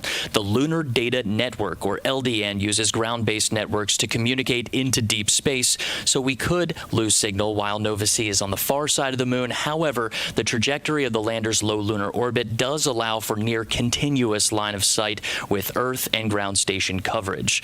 Let's head over to NASA's Leah Cheshire to learn more about this network. Leah. Thanks so much, and I am here now with Trent Martin, the Intuitive Machines Senior Vice President of Space Systems. Thanks for joining us, Trent. Thanks. We're here to talk a little bit about the Lunar Data Network. This is a private deep space network, belongs to Intuitive Machines. How does it differ to have this commercially available space network, and how is that different from NASA's Deep Space Network? So when we first got onto the Commercial Lunar Payload Services contract, we were trying to find a way that we could get our data from our landers back to the Earth. We were worried that the Deep Space Network, which is often oversubscribed, particularly with James Webb Space Telescope now, that we would have limited time. So what we did was we created a network of large dishes across the planet that allow us to take our data from the moon and deliver it down to the Earth. And we initially tested this out during the Artemis 1 mission. So how did Intuitive Machines work that out?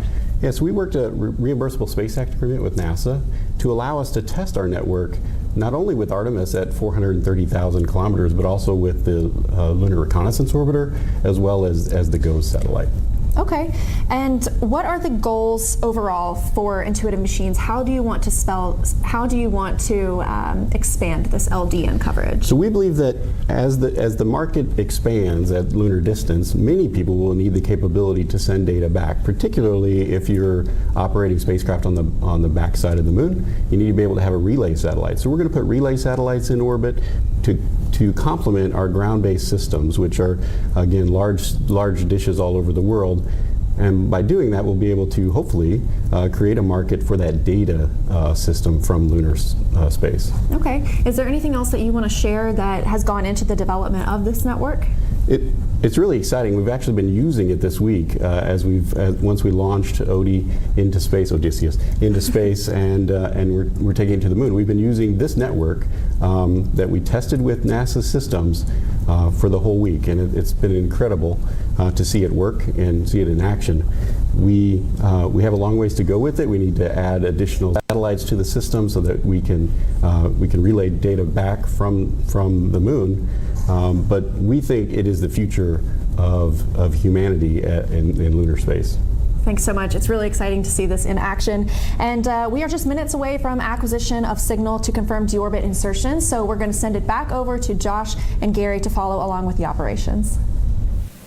Thanks, Leah. That Lunar Data Network information feeds into Nova Control's communications and ground network console screens. It's just one of many different screens that are used by the flight controllers, and we want to bring you closer into the mission and into our Mission Operations Center. Let's take a look at what flight controller teams are seeing now. This particular screen is called the Deorbit Descent and Landing, or DDL screen. This screen is primarily used by the mission director and landing system experts.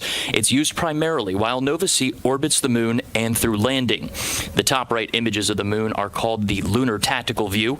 When the dots turn red, the lander is on the far side of the moon, and green is on the near side. The line is the tail where Nova C is, with each dot representing 10 minutes of elapsed time. The acceleration sensed portion of the screen shows raw acceleration values from Nova C's inertial measurement unit. This is used a lot during burn maneuvers and is a more robust way of measuring acceleration over time with the ability to look back at what has happened. For some reason, flight controllers have lost data. Finally, The column on the right is a received, accepted, edited, and failed pre-checked, or RAFE chart for short. When each of these lines are on top of each other, that's a good indication that Nova-C's navigation system is in good health. That's because every measurement Nova-C makes must be received, accepted, edited, or failed pre-check. The failure is a possible outlier of data that the lander's computer automatically knows is bad information. Collectively, the DDL screen is one of many data displays that flight controllers are monitoring to successfully navigate Nova-C to the lunar surface.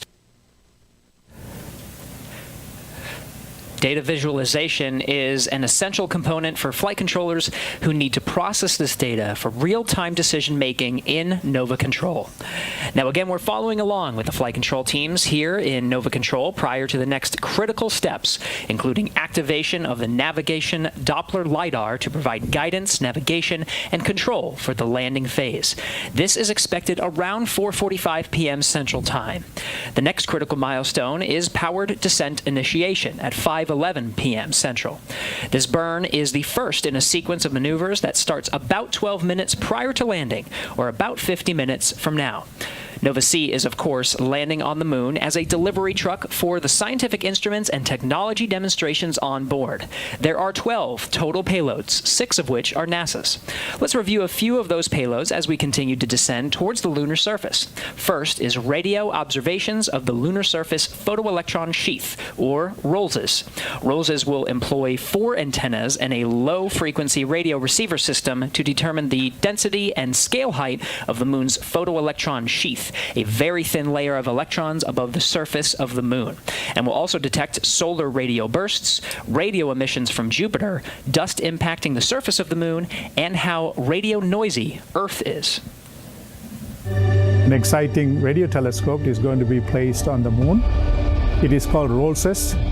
It stands for Radio Wave Observations from the Lunar Surface of the Photoelectron Sheath. It's going to detect all kinds of radio emission that is falling on the moon. Right now it is close to solar maximum, so the sun is producing a lot of coronal mass ejections and radio emission associated with them, and we can detect these radio bursts from the sun. Characterization of the radio environment of the moon is very important. It has not been completely done, and therefore ROLSes will be able to contribute in identifying various sources of radio emission on the sun. If you're setting up an observatory on the moon, we should know what kind of radio interference we get there. The Laser Retroreflector Array, or LRA, is a collection of 8 retroreflectors that enable precision laser ranging, which is a measurement of the distance between the orbiting or landing spacecraft to the reflector on the lander. LRA is a passive optical instrument that will function as a permanent location marker on the moon for decades to come. This is a little mirror that's aiming at you all the time, regardless which way you're looking at it. My name is Xiaoli Sang. I'm a LiDAR instrument scientist. It's a small retroreflector mounted on aluminum shell on the intuitive machine landers. When you shine laser on it, it reflects right back at you. The purpose is to have a precise fiducial marker on the lander. It serves as a landmark for future missions if you want to go back and land it there.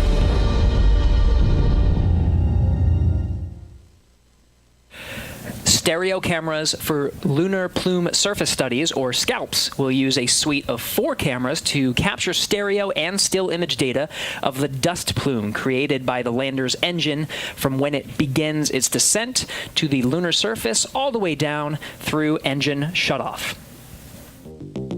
SCALPs is an array of small cameras that will be placed around the base of a lunar lander and collect imagery during the descent and landing of the vehicle. Using a technique called stereophotogrammetry, we can use those images to reconstruct a 3D shape of the ground. As the lander comes down, its hot engine plumes will interact with the surface.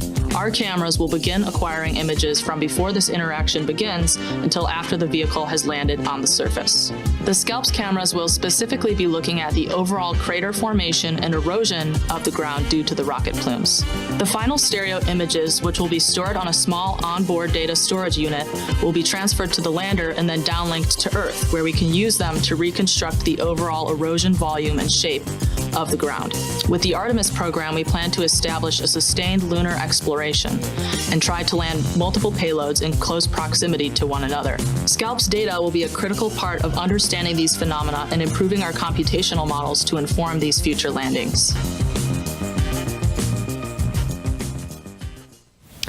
Radio frequency mass gauge, or RFMG, is a fuel gauge used to measure the amount of propellant in spacecraft tanks in a low-gravity space environment. Using sensor technology, RFMG will measure the amount or mass of cryogenic propellant in Nova-C's fuel and oxidizer tanks, providing data that can help predict fuel usage on future missions. I'm Greg Zimmerly, the principal investigator for the Radio Frequency Mass Gauge payload. This instrument is a space-age fuel gauge. We're going to use it to measure the amount of cryogenic propellant in the Intuitive Machines Nova-C lander propellant tanks. These propellants are very cold. They're at about minus 300 degrees Fahrenheit.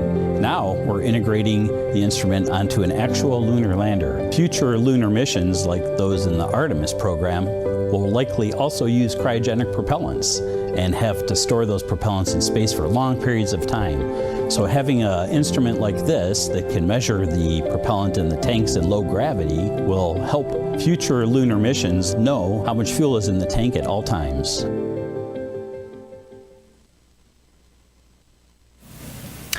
Now we'll discuss two more NASA payloads, Navigation Doppler LiDAR, or NDL, and the Lunar Node 1, or LN1, later during our broadcast. We'll have a special guest later in the broadcast to talk NDL upon its activation during descent. And Josh, we did get word that some of the processing of the optical images from NDL are already performing. They did some checks, and they're performing very well. Now, a common theme you'll find among the NASA payloads on IM-1 is helping to demonstrate technologies and our understanding of the lunar landscape that could very well improve operations for landing on the moon in the future. From understanding the environment to precision sensors to literal beacons, the technology on IM-1 will help guide technologies and operations for future lunar exploration.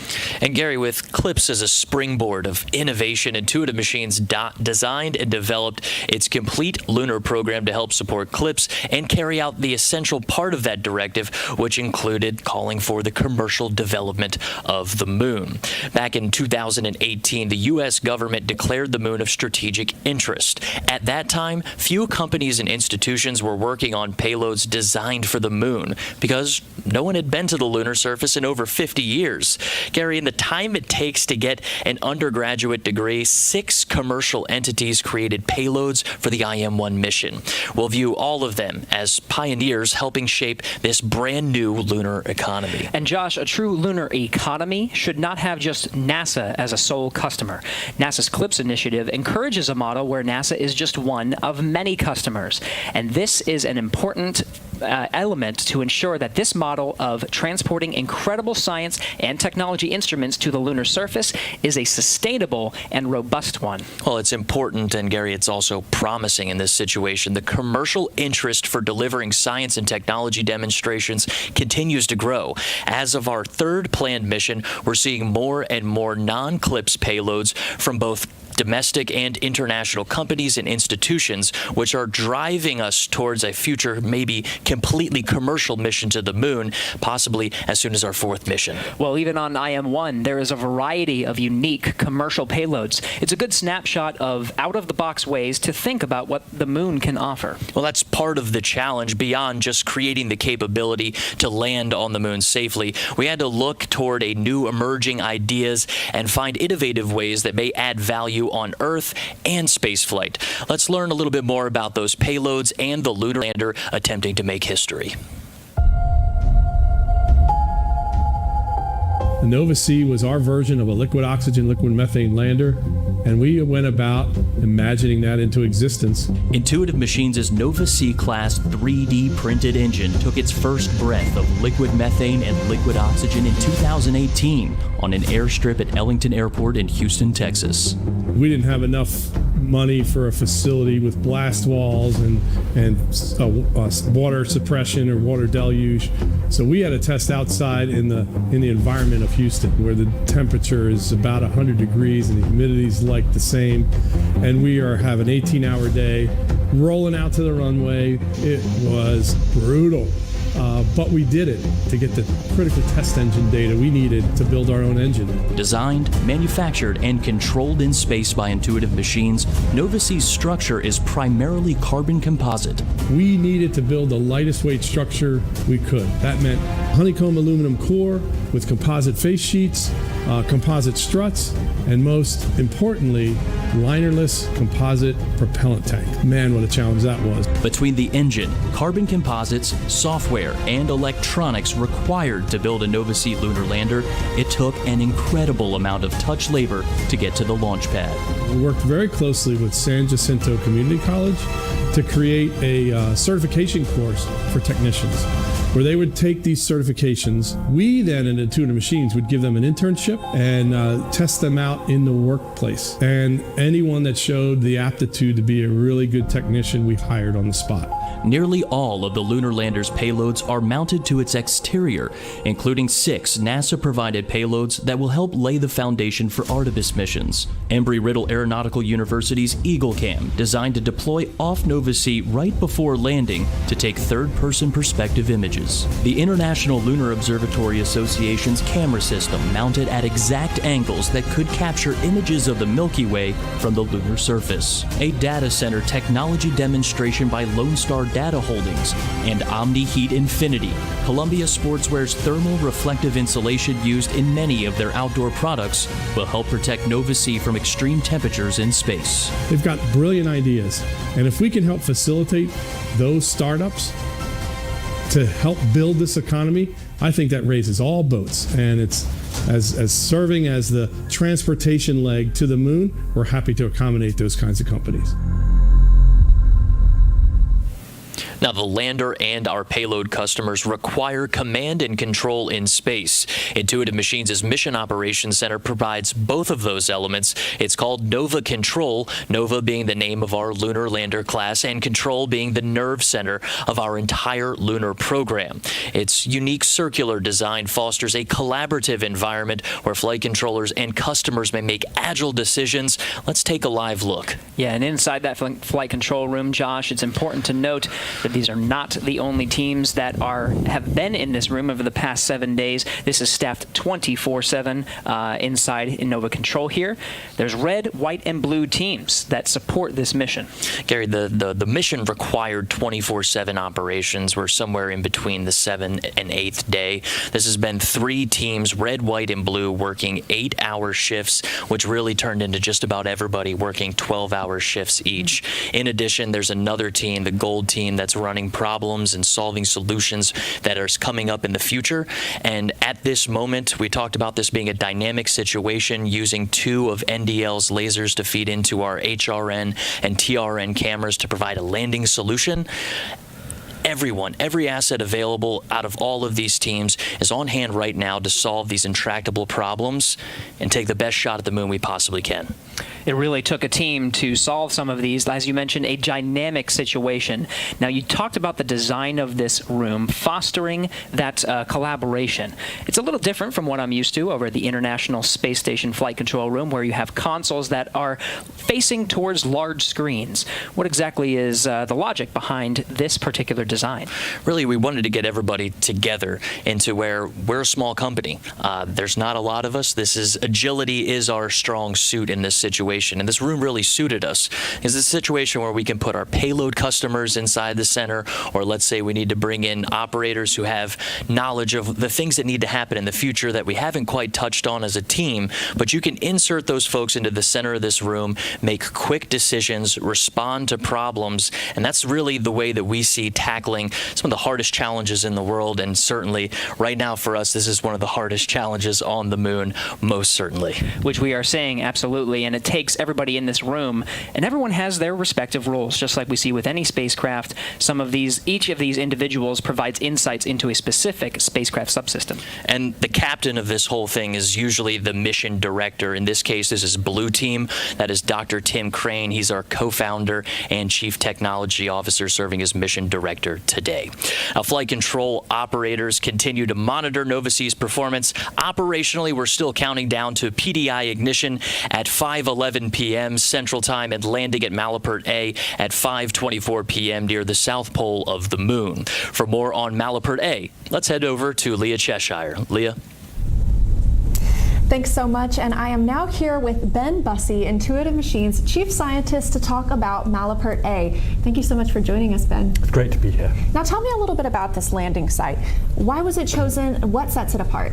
So the most important factor when selecting the landing site was to find a good, safe site for Odysseus to land. And we're landing in highland terrain near the poles, and that was a fun challenge for the team. But we think we found a good, large, safe area free of boulders and craters. The other key factor was to try and land in the south polar region of the moon. If you know, NASA, through the Artemis program with their international partners, will be sending humans to the moon in this decade. So the goal was to find somewhere in the south polar region that was large and safe, and we sort of think just outside the rim of Malapert is sort of a Goldilocks location that will allow all the payloads to get the data that they want to get. And you talked for just a second about that lunar highland material. That's what we believe Malapert A to be composed of. What is really interesting about the lunar highlands? So if you look at the moon, you will see bright and dark regions, and the dark regions are lunar mare, which are old volcanic flows. The bright regions are mountains, are the highlands, which actually represent the original 4.5 billion year crust of the moon. So they're scientifically very interesting. They're also the same geology that the crew will visit. And so we want to go and get the first data of the highlands near the poles. And so we have one of our instruments, for example, is SCALPS, and NASA likes its acronym. So it's the stereo camera for lunar plume studies. And so that camera, which is 4 video cameras, will image the dust of the highland terrain right before we land. And so we will learn how it behaves as landers come down. So as we start to put multiple things near the poles, we know how far away we have to land. And we know that there are some interesting conditions for these areas in the lunar South Pole. That can be lighting, that can be communications, terrain itself. So what can we expect at Malapert A? So yeah, as you get very close to the poles, the lighting and communications becomes very challenging. And so for IM-1, we've gone to about 10 degrees, about 300 kilometers from the pole. And we think that's a good location because it's the closest to the pole that anyone's landed. But for example, we've chosen a site where you can see the Earth all the time, which is obviously communications being a key challenge. Whereas for IM-2, our second mission later this year, will go even closer to the pole. So for example, one of the things that we can study is, while we see the Earth all the time, it's still close to the horizon. And one of the things that communication engineers want to know is how communication is affected when the Earth is really close. So that's one example of something we can do in support of Artemis. Well, thank you so much for joining us here today, Ben. That's all the time we have right now. We're going to send it back to Josh and Gary to talk a little bit about the landing sequence. Thanks, Leah. Yeah, Malapert A is a fascinating satellite crater to Malapert, a crater only 300 kilometers from the moon's south pole. The site is named after Charles Malapert, a 17th century Belgian astronomer. The area around the landing site is believed to be made of lunar highland material, similar to Apollo 16's landing site. Apollo 16 was the first Apollo mission to visit the lunar highlands in an area called Descartes. Scientists believe the highlands offered insights into the moon's early history. The Descartes landing site turned out to be a source of rich scientific information. A large sample of rock called a northosite was recovered from Descartes, which solidified more than 4 billion years ago during the moon's formation, when the outer regions were still molten.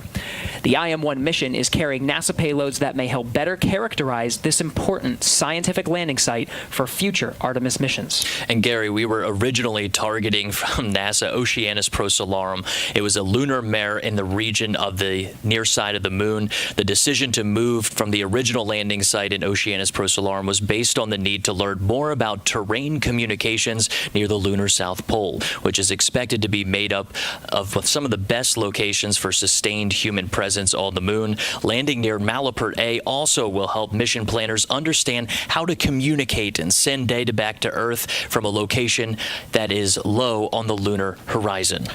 Now we're coming up on the NDL activation. We have more information about how Intuitive Machines flight controllers intend to land on the moon using this NDL, NASA's Navigation Doppler LiDAR. And Gary, since choosing to orbit the moon one more time, flight controllers have been working to resolve a challenge with the lander's laser rangefinders assigned to the terrain relative navigation and hazard relative navigation cameras.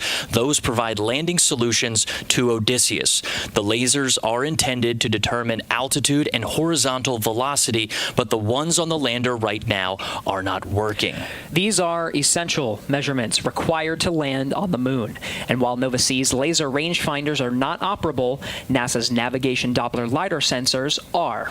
So during the last 2-hour orbit, flight controllers have been loading software patches and resetting the lander's guidance, navigation, and control system to use 2 laser beams from NASA's Navigation Doppler LiDAR as primary navigation sensors to land Odysseus. That's right, and we're coming up on the timeline for when Nova-C is about to begin the activation of NDL. This is a 3-step process from powering on, becoming ready for operation about 5 minutes later, and then integrating those sensors with Nova-C's terrain and hazard relative navigation cameras ahead of Nova-C landing. So while we wait, let's learn a little more about NDL. So the Artemis program is taking NASA back to the moon, and everything that goes there, including the instruments and people, must be flown there safely and landed there precisely. So the landing phase of that task is one of the most critical aspects of it. NDL is a LiDAR instrument that is used to enable that capability. It uses light in the same way that sonar uses sound. For NDL, we have 3 telescopes where light would come out of the telescope, hit the moon's surface. Okay, the latest. Oh, Jesus, my phone rings when this happens. Latest is not good on this lander. Let me answer my phone.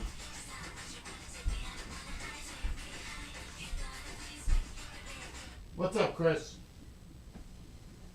How's your blood work go? I don't know. I don't get the results till I see my doctor. Was it red at least? Well, it looks like this lunar lander is going to be another bust. The one that another lunar lander that they were going to do on the moon, they're having navigational issues. It just came over my phone. They're going to try now to attempt to maybe do the last chance landing of it at 8:30. Otherwise, it's a crash and burn. It was supposed to happen in like 45 minutes, but they're having navigational issues. They sent something to the moon? I didn't even read Yeah, these are private corporations, companies that are trying to commercialize bringing stuff to the moon, doing scientific analysis, collection of data, before they send Artemis mission with a human crew. So this does a lot of scientific gathering, data gathering, but right now it's looking bad for this one. So I hope it works out. But go ahead.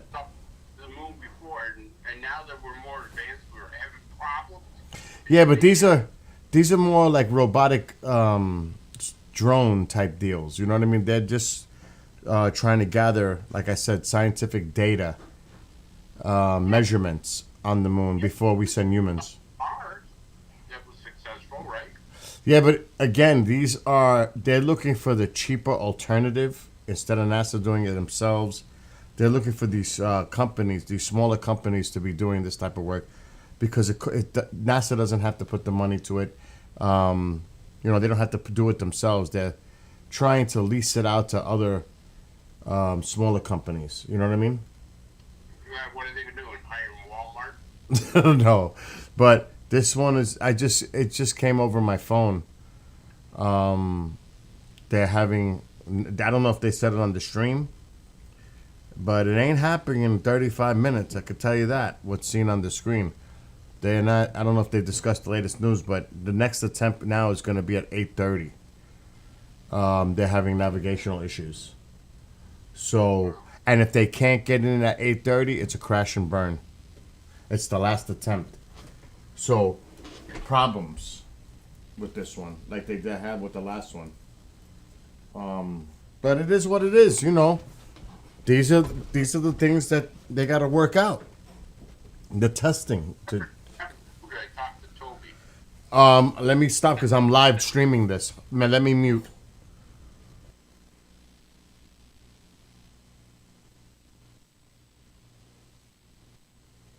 Get an understanding of the vertical velocity so it knows how much thrust to slow down, but also the lateral velocity, because if it comes down sideways too much, it can tip over and fall. So by knowing the velocity, the lander can decide exactly how to come down and hover, basically slowly to come down, and that's why it's really important to do this testing. But here we are today, we're going to try it for the first time in line, and so we're excited for the mission. Yeah, a demonstration totally in action. Yes. So just very briefly, there are 2 other tech demos on this mission. Can you cover those very quickly? Yeah, so 2 other things that we're trying to improve on is one, radio frequency mass gauge, which is to try to get a measurement of the fuel that's on any.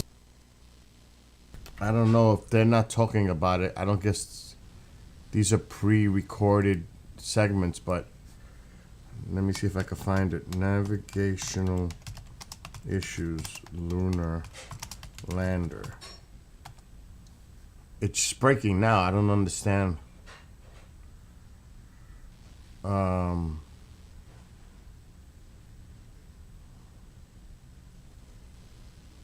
There's no mention of it yet, but it's breaking. It's on the phone. That sucks. That really bites. Let's see what they say. They gotta say it. To power descent initiation, a critical maneuver that marks the beginning of Nova-C's final moments before touching down on the lunar surface. It's no secret that landing on the moon is challenging. Countries around the world have attempted this incredible feat, some successful and some not. Of course, the United States has landed on the moon many times, most notably during the Apollo program. But this may be the first landing by a U.S. commercial company enabled under NASA's CLIPS initiative. Ahead of these important milestones, let's discuss the challenges of landing on the moon through CLIPS. Take a look. Why don't you just tell the people what's going on? Landing on the moon is hard. We're going back. Under this Artemis program, we're going to be sending humans to the moon. They kind of said it's really difficult to land on the moon. They're setting the stage for fail. The optimism isn't there right now. I'm still waiting to see if anything comes up. But like I said, I just got the news. But I don't see anything yet listed.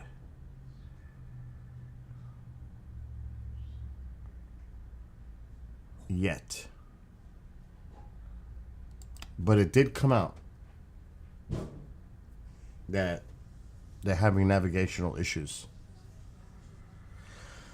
which stinks. And they said the next attempt will be 8:30 Eastern, I believe. Matter of fact, let me see if I can get it on, if the TVs are showing it.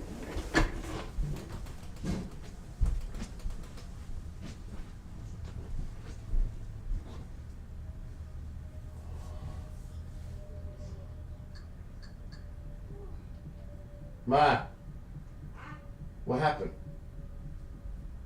Why? No, I can hear you. So? No, I'm just wondering if everything's okay. Sure it's okay. I'm doing the dishes and I'm talking to myself. You mind? Uh-oh. Well, CNN has it. I'm rewinding. Okay, ma. Okay. Bill Nelson's on. Possible navigations.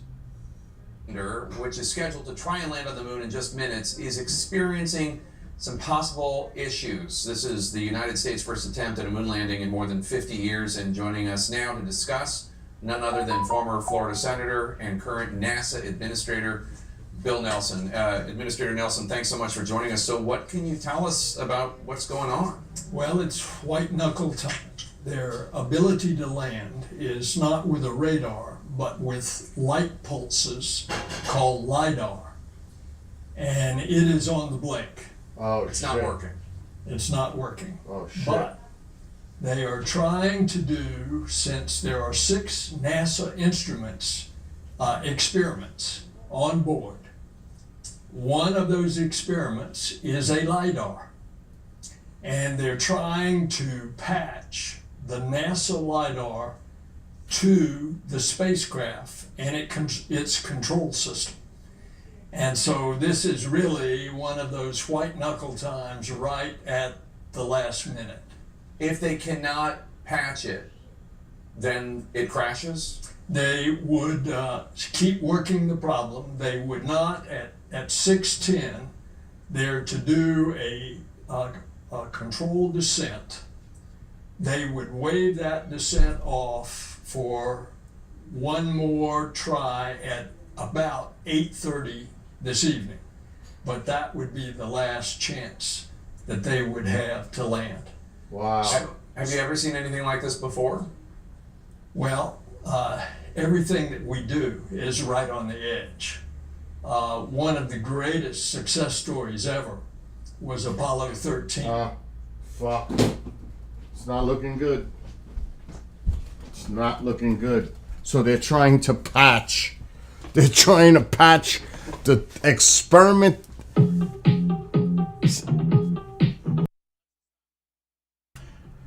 They're trying to patch an experiment, one of NASA's experiments that uses LIDAR, to patch it into the LIDAR control system. Because it's not working. The LIDAR controls on the lander is not working. So they have a last chance at 8:30. I don't know if he meant Eastern, but it's not looking good. So that 28-minute point is definitely going to change. The LIDAR is not working for landing. And if they can't get it fixed by 8:30, it's crash and burn. So, not good. That sucks. It really does. But they're not saying anything. But let's just keep... oh my God, I got to start a stream. A show. Let me do that first. Okay. Okay, we are live on the network. Let me check the station audio. Audio's on target. Yeah, the LIDAR landing is not working. So let's see what they're saying. Of our mission exploring the moon or beyond. You talked a little bit about Artemis for a second. So how does CLIPS fold into they're NASA's doing the plans same with Artemis? looping audio video. But there has to be an update soon. They have to provide an update to the public because this shit ain't landing at the time they thought it was going to land in 26 minutes. It's not. Unless they fixed it. Who knows? Maybe they did. But something is broken and they're trying to fix it. Like I said, it's the LIDAR control. And that's what Bill Nelson just said on television. That's the latest. And he did mention that they're trying to patch a NASA experiment that uses LIDAR to the control LIDAR. Good luck with that. Okay, here we go. Let's see. At 4:54 p.m. Central Time from the flight control teams shared that Nova C is less than 30 kilometers above the lunar surface and is in the lunar southern hemisphere. We're still on track for PDI at 5:11 p.m. Central Time. Nova C will perform this maneuver to slow the vehicle's descent, then pitch over and scan the landing site for hazards, making any necessary corrections in the final burns to ensure a safe landing. We've highlighted 5 of the 6 NASA payloads so far throughout our broadcast today. Let's talk about the final NASA payload. They're talking like it's still going to happen. They're talking like it's still going to happen.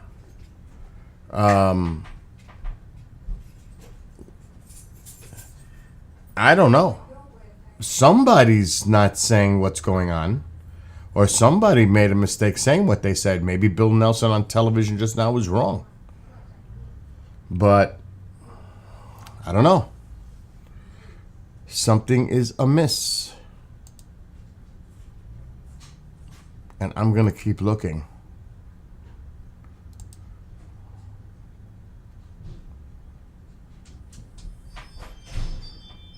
And I don't see anything yet.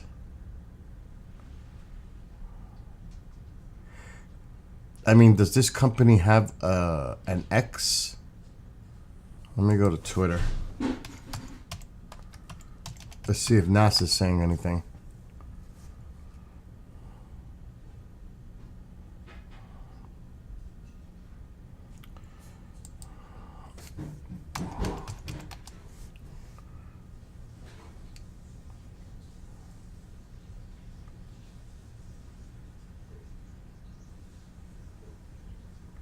"58 minutes ago.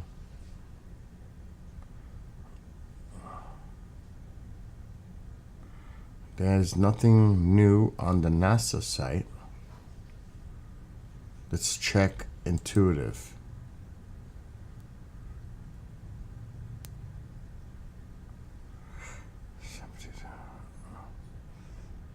Three hours ago was their last post.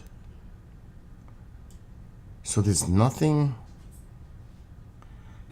There is nothing on NASA or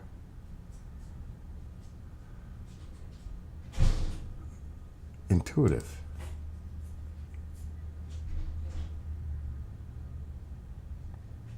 Interesting.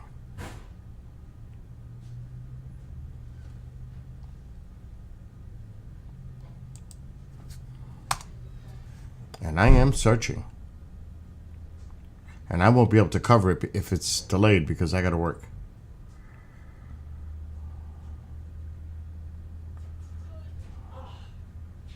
Nope, there is nothing. And I'll keep that open.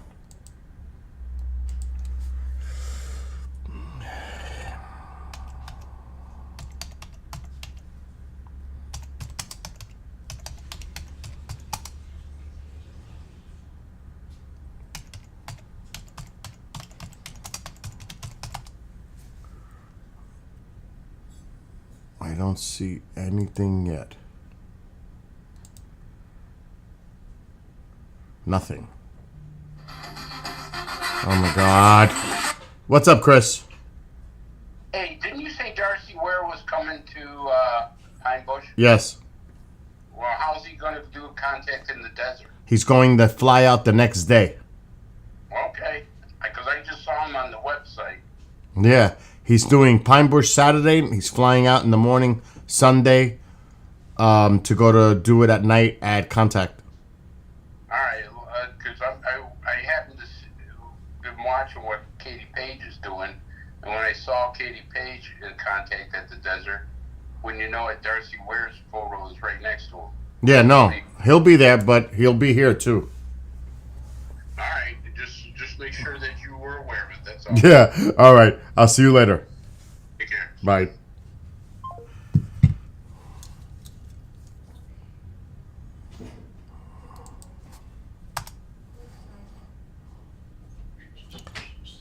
Nothing. What happened, Mama? Taking a break. Oh. ¿No tiene uno? No, I don't. I don't know what it Still nothing. I wonder if Bill Nelson was giving out misinformation. Because I'm not seeing anything.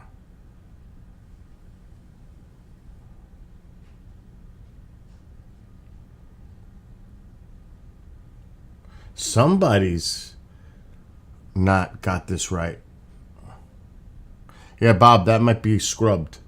I don't know about that. Unless they fixed it.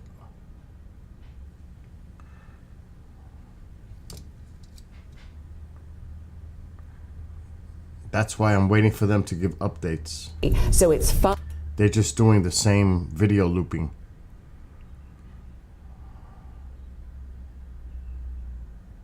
Everything looks calm in the control center.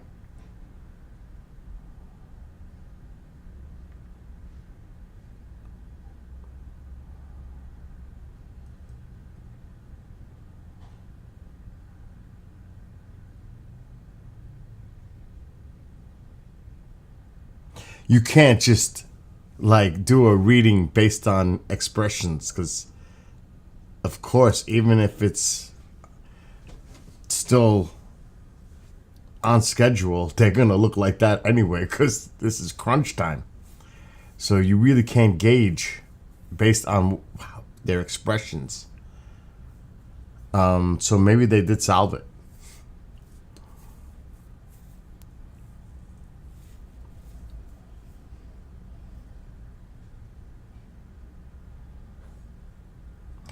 That guy seems to be smiling, so.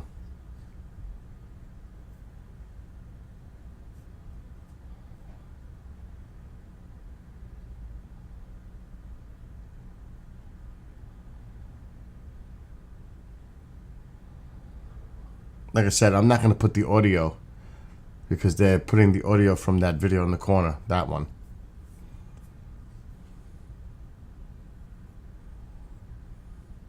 Yeah, I saw that. It was a dual. It was two of them.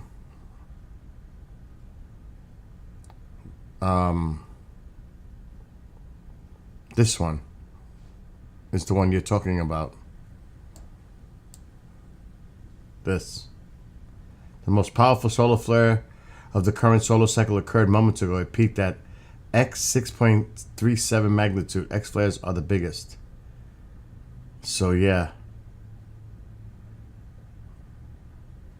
And NASA put it here too. The sun emitted two strong solar flares, the first one peaking at 6:07 p.m. Yesterday, and the second this morning. So yes, there's a lot of solar activity going on too. Oh my God. I'll keep an eye on that over here. Okay, let's see. 100 kilometers. TIG being time of ignition, so we're inside of 5 minutes. TIG minus 5 minute dead pins. It might be on. TIG minus 5 minutes. We are standing by for powered descent initiation.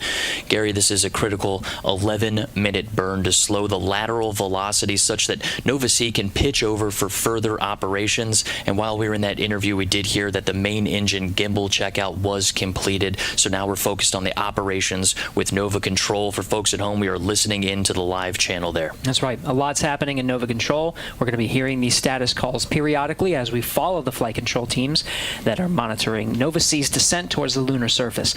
A lot's happening, Josh. Of course, we have this 11-minute burn. We're focused on the propulsion elements of this PDI. Maybe they fixed it. At the same time, the spacecraft is oriented in such a way that it can use a technology called terrain relative navigation to scan the environment along the way. What's happening there?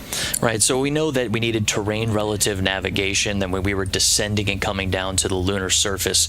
Now, this involves two pieces. You have a camera and you also have a laser rangefinder. At the top of the show, we started talking about, hey, the laser rangefinder that Intuitive Machines put on Nova C, it's not operating. We made the decision for flight controllers to utilize 2 of the laser beams from NASA's NDL payload. There it is. Make the software patches required to reassign those lasers into the TRN and HRN cameras in order to give us an opportunity to land on the south pole of the moon today. Gary, is quite the feat and challenge overcome in just about 2 hours, because we elected to delay that orbit and go into another orbit. That's why the show was a little bit later.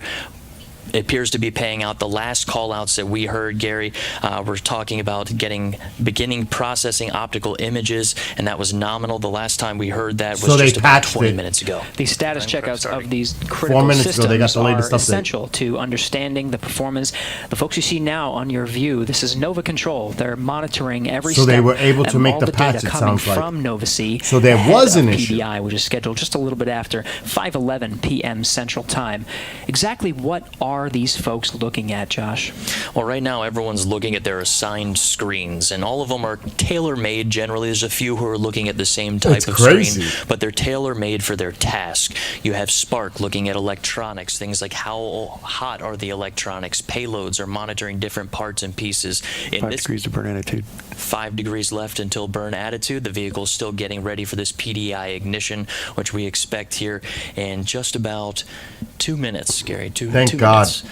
they were So able to patch it everyone's with looking a at their screens NASA and doing their experiment. Can you believe respective that? jobs and reporting up into the mission director, while the activity director is keeping in touch with everybody and making sure we're putting this whole thing together. Thank God that NASA experiment was on board. There's a call for tank press started just a little bit before that, Gary. We did hear that they were working on the cryo fill. So these are all steps that are leading towards PDI, powered descent initiation.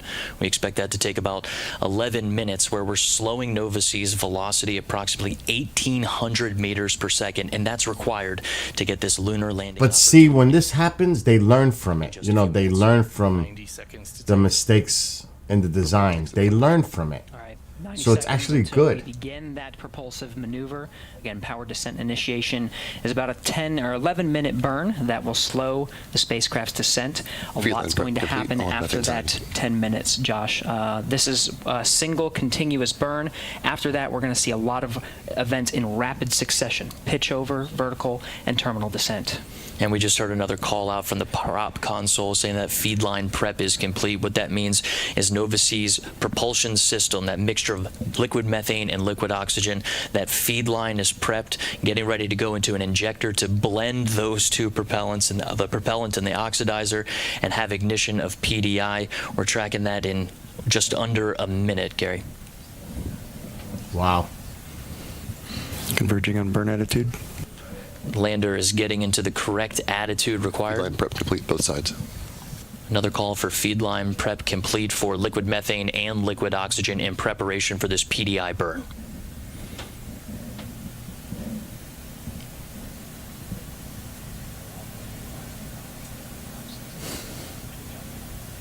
I'd be the same way. 15 seconds, exec mode. Me is bouncing up and down with 15 one guy. seconds to exec mode. We're tracking a little less than a minute, though, until the time of ignition for power descent initiation.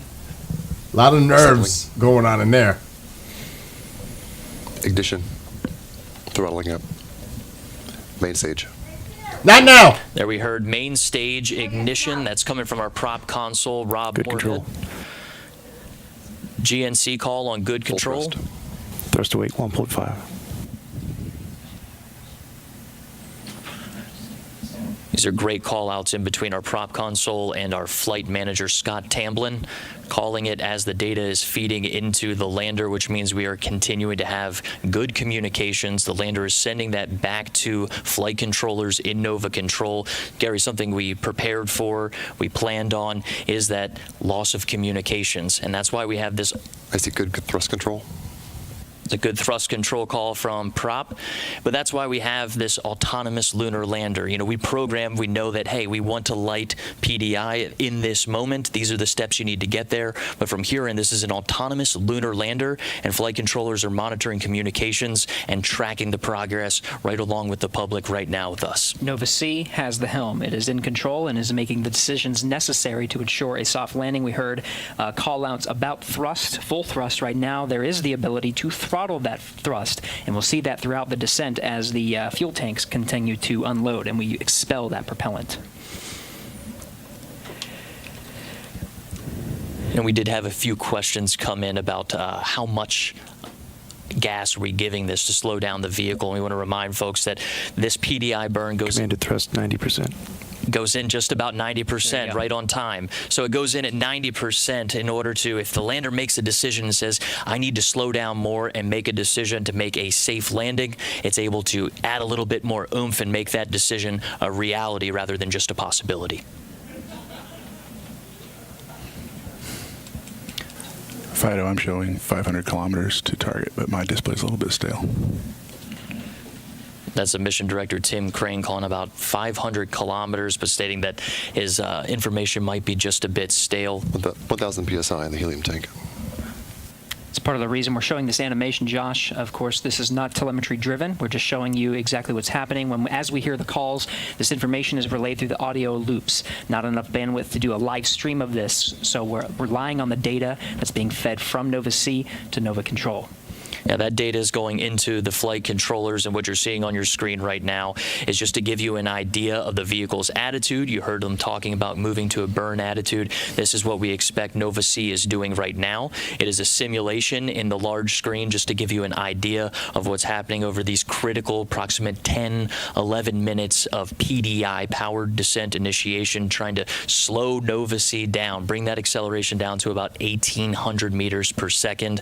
And there's some follow-on steps after that, Gary. It involves pitching over the lander using that gimbaled engine. We heard the maneuver to burn attitude followed by main engine gimbal checkout. So they'll use that gimbal to pitch the lander over and start a vertical descent. This is where we start getting a little tricky as far as there is a final approach. It may add a few seconds, it may add a little bit of time, but we are intended to land right around 17:24. That's 5:24 p.m. Central Time. But know that there is some give and take. We're also expecting, plan for, and train for a little bit of loss of communication during this process. That's right. And that communication is absolutely important. And part of the reason, and we've been stressing this, Josh, is the autonomous operations of Nova C. Part of that is after it performs that pitch over maneuver. 400 seconds to go on braking 1. Good control. Fido, I see TRN depause processing in flight. All right, that was the call that we were waiting for. That was our major problem we've been working on in this dynamic situation, is getting those images processed from the HRN camera, TRN camera, which in this case, a dynamic situation, we had to improvise a little bit and reach into those 2 laser beams from NDL, figure out a patch while we were in lunar orbit, just about 2 hours, and it sounds like we are getting good readings from those images. Absolutely remarkable feat. We also happened here, I think it was 400 seconds remaining. That was coming from Fido and Flight Dynamics. Sean Stewart working the console this evening. This is excellent calls to hear. Hazard relative navigation is going to be used after the pitch over maneuver. This allows Nova C to make some decisions and scan the landing site underneath it and make decisions in an area that calculates the terrain to make sure that it's landing in a safe landing zone. Right, so we finish up PDI, pitch over, and we have to use that hazard relative navigation, a critical tool in order to land on the moon, to make those decisions, right? There's no human eyes, human elements deciding, okay, I see the hazard, I need to steer this way, or maybe press the gas, press the brakes. This all happens autonomously, and this is a huge requirement and a great call out to hear about the HRN camera system and processing those images. Right now, I am tracking 5:16 p.m. We expect PDI to go until about 5:21, 5:22. 300 seconds in braking 1. Or about 300 seconds to approximate those numbers. Very precise.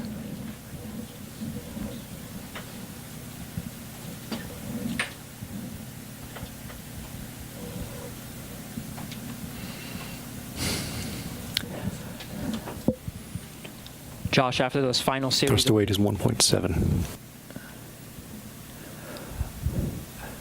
Following along, after those critical maneuvers... Commanded thrust still 90%. 90% thrust. We'll hear those call-outs periodically. We started at full thrust, 90%, still throttling. Nominal. And good performance on that engine. That's a great call out. Two things there. Nominal performance on this engine as well as the helium tank. So what we haven't mentioned so far in the show is that the helium tank pressurizes that liquid methane and liquid oxygen tank. But in addition, it's also used for reaction control system. Those are the small spurts that you see at the top of the lander in the animation that control the vehicle's attitude. So for things like landing on the moon, you really want to land at the right attitude. That way your antennas are facing back, direct line of sight to Earth, and you can get that ultimate confirmation once you do suspect that you have landed on the moon. The antenna alignment is an important element of landing on the moon, Josh. We're expecting the high-gain antennas to be pointed towards Earth to confirm, but there may be a delay. We are expecting some sort of delay. I had talking to the mission directors about how quickly we could receive a positive confirmation after this landing process is through, and there was some dispute over how long. The earliest was just about 15 seconds after we see timing of when the event is supposed to happen. So right now we're tracking about 5:24 p.m. Central Standard Time. So maybe anywhere from 15 seconds after that, maybe a few minutes, 2 to 3 minutes while we work to acquire that signal. Because as you mentioned, the lander is going to a general area. 9 kilometers altitude. 9 kilometers altitude call from Tim Crane. The lander is going into a general area that we say, this is the general area we want you to fly to. It's using that hazard relative navigation to make better decisions about this is an area with the least amount of slope. This is an area that's free of boulders and other obstacles. So it's making autonomous decisions about where to go. 3 minutes to go, breaking 1. 3 minutes call. Just to wrap that up, when the lander is making those decisions, Gary, it's also very difficult to track. We've been very fortunate thus far tracking communications to this point. To wrap that up, Josh, 3 minutes, that brings us to just shy of 5:22 p.m. Central Time. We should hear that the power descent and initiation burn is complete. Then we'll begin the next series of maneuvers to get us towards vertical and terminal descent. It starts with pitch over. And just looking at our notes here, we did go into this burn expecting pitch over at 5:21 and 57 seconds. So good call out on the timing of that maneuver. It's important to remember PDI starts an engine burn that does not stop until landing. So this is a throttleable liquid methane, liquid oxygen engine. We lit the engine at PDI, and while we are changing into a pitch over, vertical descent, and terminal descent and then landing, that is a throttle down to the lunar surface. And when we do get out of PDI, if we hear that call of PDI complete, good burn, everything after that is going to happen in very quick succession, Gary. The time it takes to go from pitch over to landing, or what we estimate landing to be, just looking at maybe 90 seconds is what we expect nominally. 3 minutes to touchdown. There is some wiggle room. 3 minutes to touchdown call from the mission director. For an on-time landing that sets us a little after 5:23 p.m. Central Time. Right, our notes going into this burn, 5:23 and 25 seconds. The autonomous operations, Josh, sets this to a clock. This is exactly what we got relayed before the start of Still our coverage processing. today. We're right on track. DPAS, terrain relative navigation measurements. Excellent call out. That solution that flight controllers were working so hard on to make sure HRN was working, pulling on extra resources that weren't originally planned for from those 2 laser beams from NDL. It appears and sounds like that solution is working, and the people working to patch that software were certainly under pressure. The clock was ticking as we went into that extra lunar orbit. It wasn't a situation where we could just sit in lunar orbit and try to solve our problems indefinitely, and it's sounding good so far on the call outs. 2 minutes remaining till touchdown. 2 minutes to touchdown. That required a patch to be designed on the ground and uplinked to Nova C to confirm that those laser sensors on NASA's navigation Doppler lidar could be. Thank God the NASA experiment was on there, because this would have failed. Hazard relative navigation. That call out is fantastic. Fighter, do you have an altitude reading? Thank God.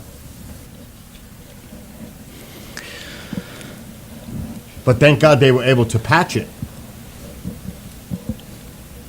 because their LiDAR... Standing by to see if we can get an altitude reading from Fido here. That's Flight Dynamics Officer Sean Stewart on Blue Team. So it was true. They had to figure out a patch. They did.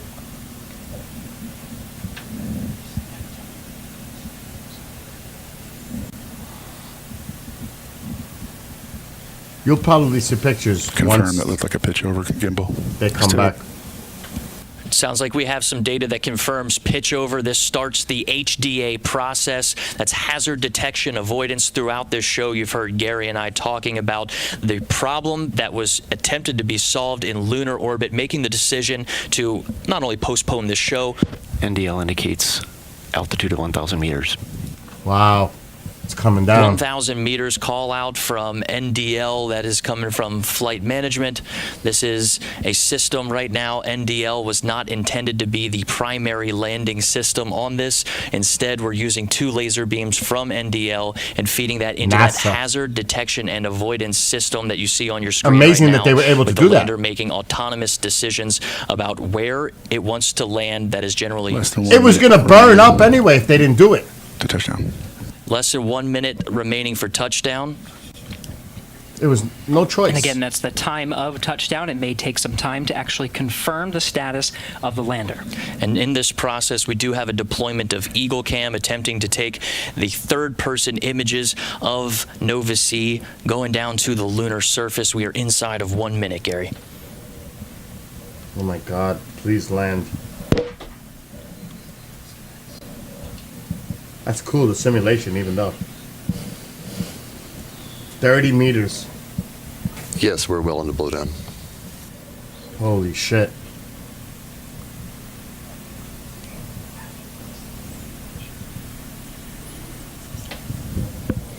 And we're tracking here in the broadcast booth. The clock has reached the expected. May take a minute for comms to reestablish standby. Oh, shit. There it is, mission director beating us to it. We've reached the expected time of landing, but now is the process of waiting for comms, and we are in standby mode, as you heard it from the mission director, Dr. Tim Crane. There it comes. You're going to see them get excited.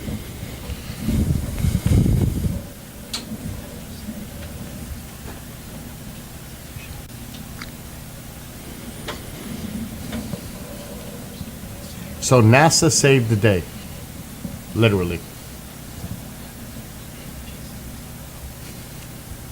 And 1 minute has elapsed from the notes that we have, Gary, of that original burn starting at PDI. And you have carrier lock. That's MD asking if we are getting the ground stations locked on to Nova C.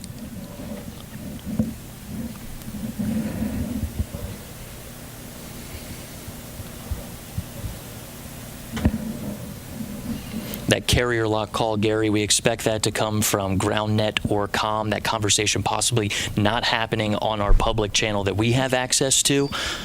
We're just standing by to hear that come through the channels as we approach almost 2 minutes since we estimated the landing time. Oh my we did gosh. get a few call outs on the side, folks coming into the room saying there was about a 2 minute forgiveness in our timetables. We are checking our antenna reception. Checking antenna reception. Whew. You'll get still images.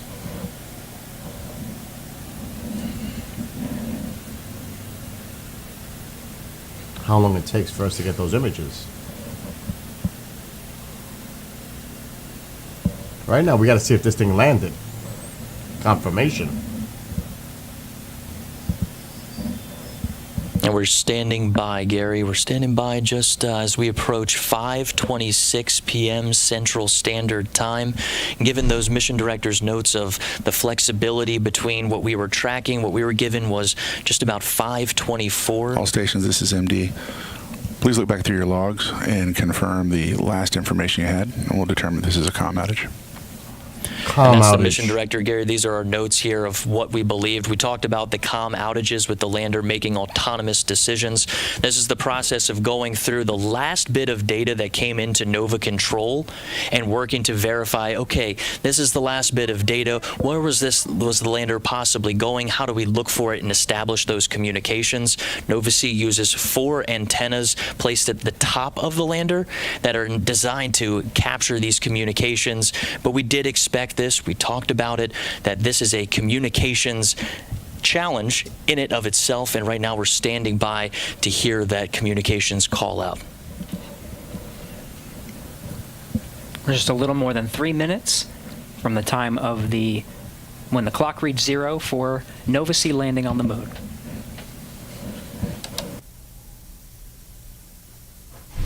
They are so lucky they were able to patch the NASA LiDAR to the LiDAR controls to the lander. Oh my gosh. That saved this. Literally saved it. Their shit messed up. They used a NASA experiment. And we just checked with our team here in the broadcast booth, decided to let's stay on this. All the chatter we are not hearing on this public channel, Gary, all things indicate that we are working to solve a possible communications challenge in this moment. So we're going to continue to stand by. That's not a good sign. They're having a problem. For those following along. MD Prime on IM1. Establishing communication. Yeah, I guess you polled the room looking for states, and we're going to go ahead and cycle the ground transmitter on Goonhilly and do some RF sweeps. Is that your plan? That's correct. Roger, copy. And that's just what we had in mind in our notes, Gary, is that if we encounter a communications challenge, we mentioned how difficult it is to land on the moon and continually have those communications. What you just heard there is folks talking about using the Goonhilly Earth Station Darryl, to be all honesty, dish NASA in the saved UK this mission to do a sweep looking if it ends for up that being signal. successful. We mentioned that autonomous process of the lander reassigning itself somewhere that it believes is safe. Going into it, we heard that the HRN camera was functioning and able to make those decisions after what was a 2-hour orbit of problem solving with Intuitive Machines' TRN and HRN cameras. The laser rangefinders assigned to those are the ones that Intuitive Machines installed inside the navigation pods. They talk forever. The laser rangefinders were not activated. We went to NASA and asked to use 2 of the laser beams on the navigation Doppler LiDAR. That's right. And spent 2 hours in orbit. Team, we're going to confirm our pointing vector with our antenna for post-landing. Yep. We spent about 2 hours in orbit to solve that problem. We got good readings on the way down. And right now, we are working to confirm communications on the surface of the moon, roughly around the Malapert A region. That is the South Pole region of the moon. That's right. What we do know is the powered descent initiation. We were following along in the status One of these clowns is we from executed a pitch-over maneuver, and the we're counting down the Intuitive clock group. to a landing time. One is NASA, one is Intuitive. PM so they're both not from NASA. Well, Josh described those processes. One guy is on from the communications component the company, to confirm and the data other guy is from the NASA. lander, pulsing the teams surrounding him to check the status of Nova-C and the data that they were receiving here. They were on earlier. To confirm landing. On camera. Part of that, Josh, as you described, is communications. We're standing by. Fido MD on IM1. QMD. I'm looking at our phase plane there for the last part of the flight. Looks like we had excellent pitch and yaw control throughout, but I did see a little bit of a roll excursion. Could it be that we landed off angle and roll in the final phase? So I do see we had up to an 8-degree excursion. We're about to begin the roll maneuver, which is about terminal phase. The terminal phase, which is a large roll maneuver to get to landing attitude. That's the last data point I have. But up until that point, we were really solid. Right. So terminal phase begins at 30 meters. Or post HDA. Post HDA. Post HDA. 400 meters. Very good.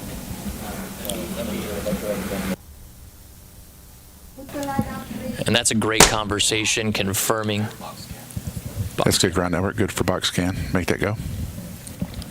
Yeah, that was good confirmation of the process that we were very familiar with, talking about the attitude of the lander, making sure that those antennas are within direct line of sight with Earth stations, ground stations on Earth, excuse me. Mission director at all stations, we're also updating our pointing vector with our dishes to make sure that they're tuned in on our final landing site. It looks There's a like call we're searching for that they're having a communications hard back to the time ground getting station. This one communications. particularly is in the UK that's tracking us. And it's important to note, Gary, that we have an entire network dedicated to working these communications problems. It's been active this entire mission. And the largest, most powerful dish out of all of them is about a 64-meter dish in Australia. That time to search with that opportunity with the largest, most powerful dish, we're looking at about 12 to 13 hours after our estimated touchdown. So this is a process that we could be looking and searching for the lander's signal for confirmation for quite some time, but we're going to continue to listen in and stand by as our flight controllers are working with the ground station in the United Kingdom to work this issue, work this problem. It's another challenge, very similarly to the challenge solved just to make it this far. Thanks to NASA. Signs of life. We have a return signal we're tracking. Uh-oh.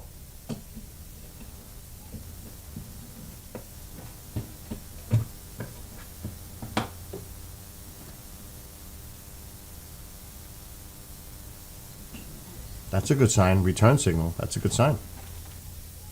You already sent it? Oh, God, it's freezing.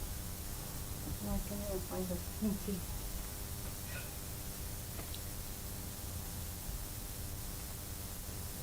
Well, I can't stream for much longer. I got to do a live show. We have an onboard fault detection system for our communications that after 15 minutes with lack of communication will power cycle the radios, and then after that for another 15 minutes it will then switch antenna pairs. That's so right, we have some Daryl. time here Absolutely. to evaluate. We do have signal that we're tracking, so we'll see what happens.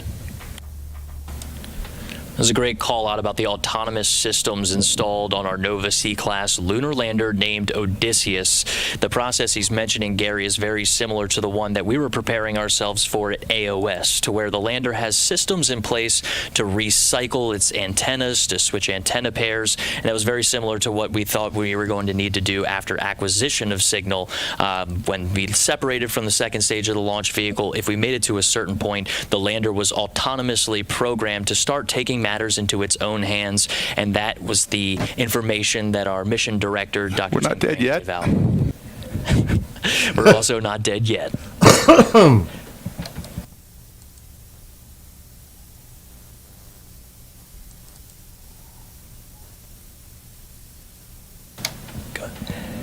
And the key here, Josh, is patience. It's 5:34 p.m. Mission Director Tim Crane confirming that it could take 2 phases of 15-minute increments to confirm the status of the landing. So we could be here, and we'll stand by and monitor as Nova Controls continues to work this issue. Yeah, tense moments inside of Mission Control with the most qualified folks. We're picking up a signal from our high-gain antenna and transmitter. That's a good sign. It's faint, but it's there. So stand by, folks. We'll see what's happening here. All right, we're going to continue to stand by. Let's keep this camera on inside of Nova Control. It sounds like we are getting some kind of faint signal. I want to send a series of commands to reactivate, make sure we're transmitting to keep the Quasonics active.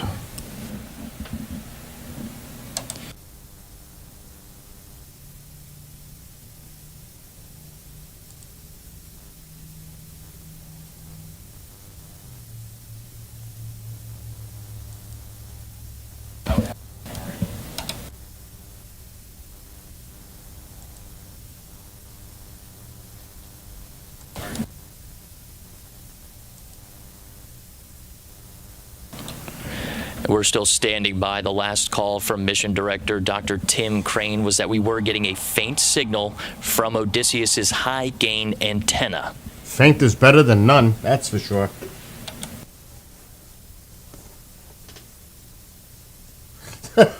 Marco.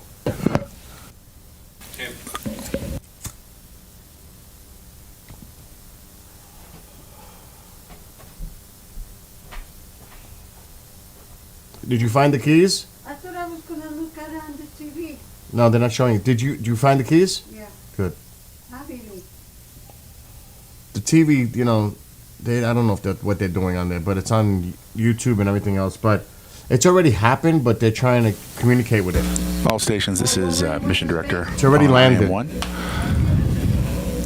We're evaluating how we can refine that signal and dial in the pointing for our dishes. What we can confirm, without a doubt, is our equipment is on the surface of the moon, and we are transmitting. So, congratulations, IM team. We'll see how much more we can get from that.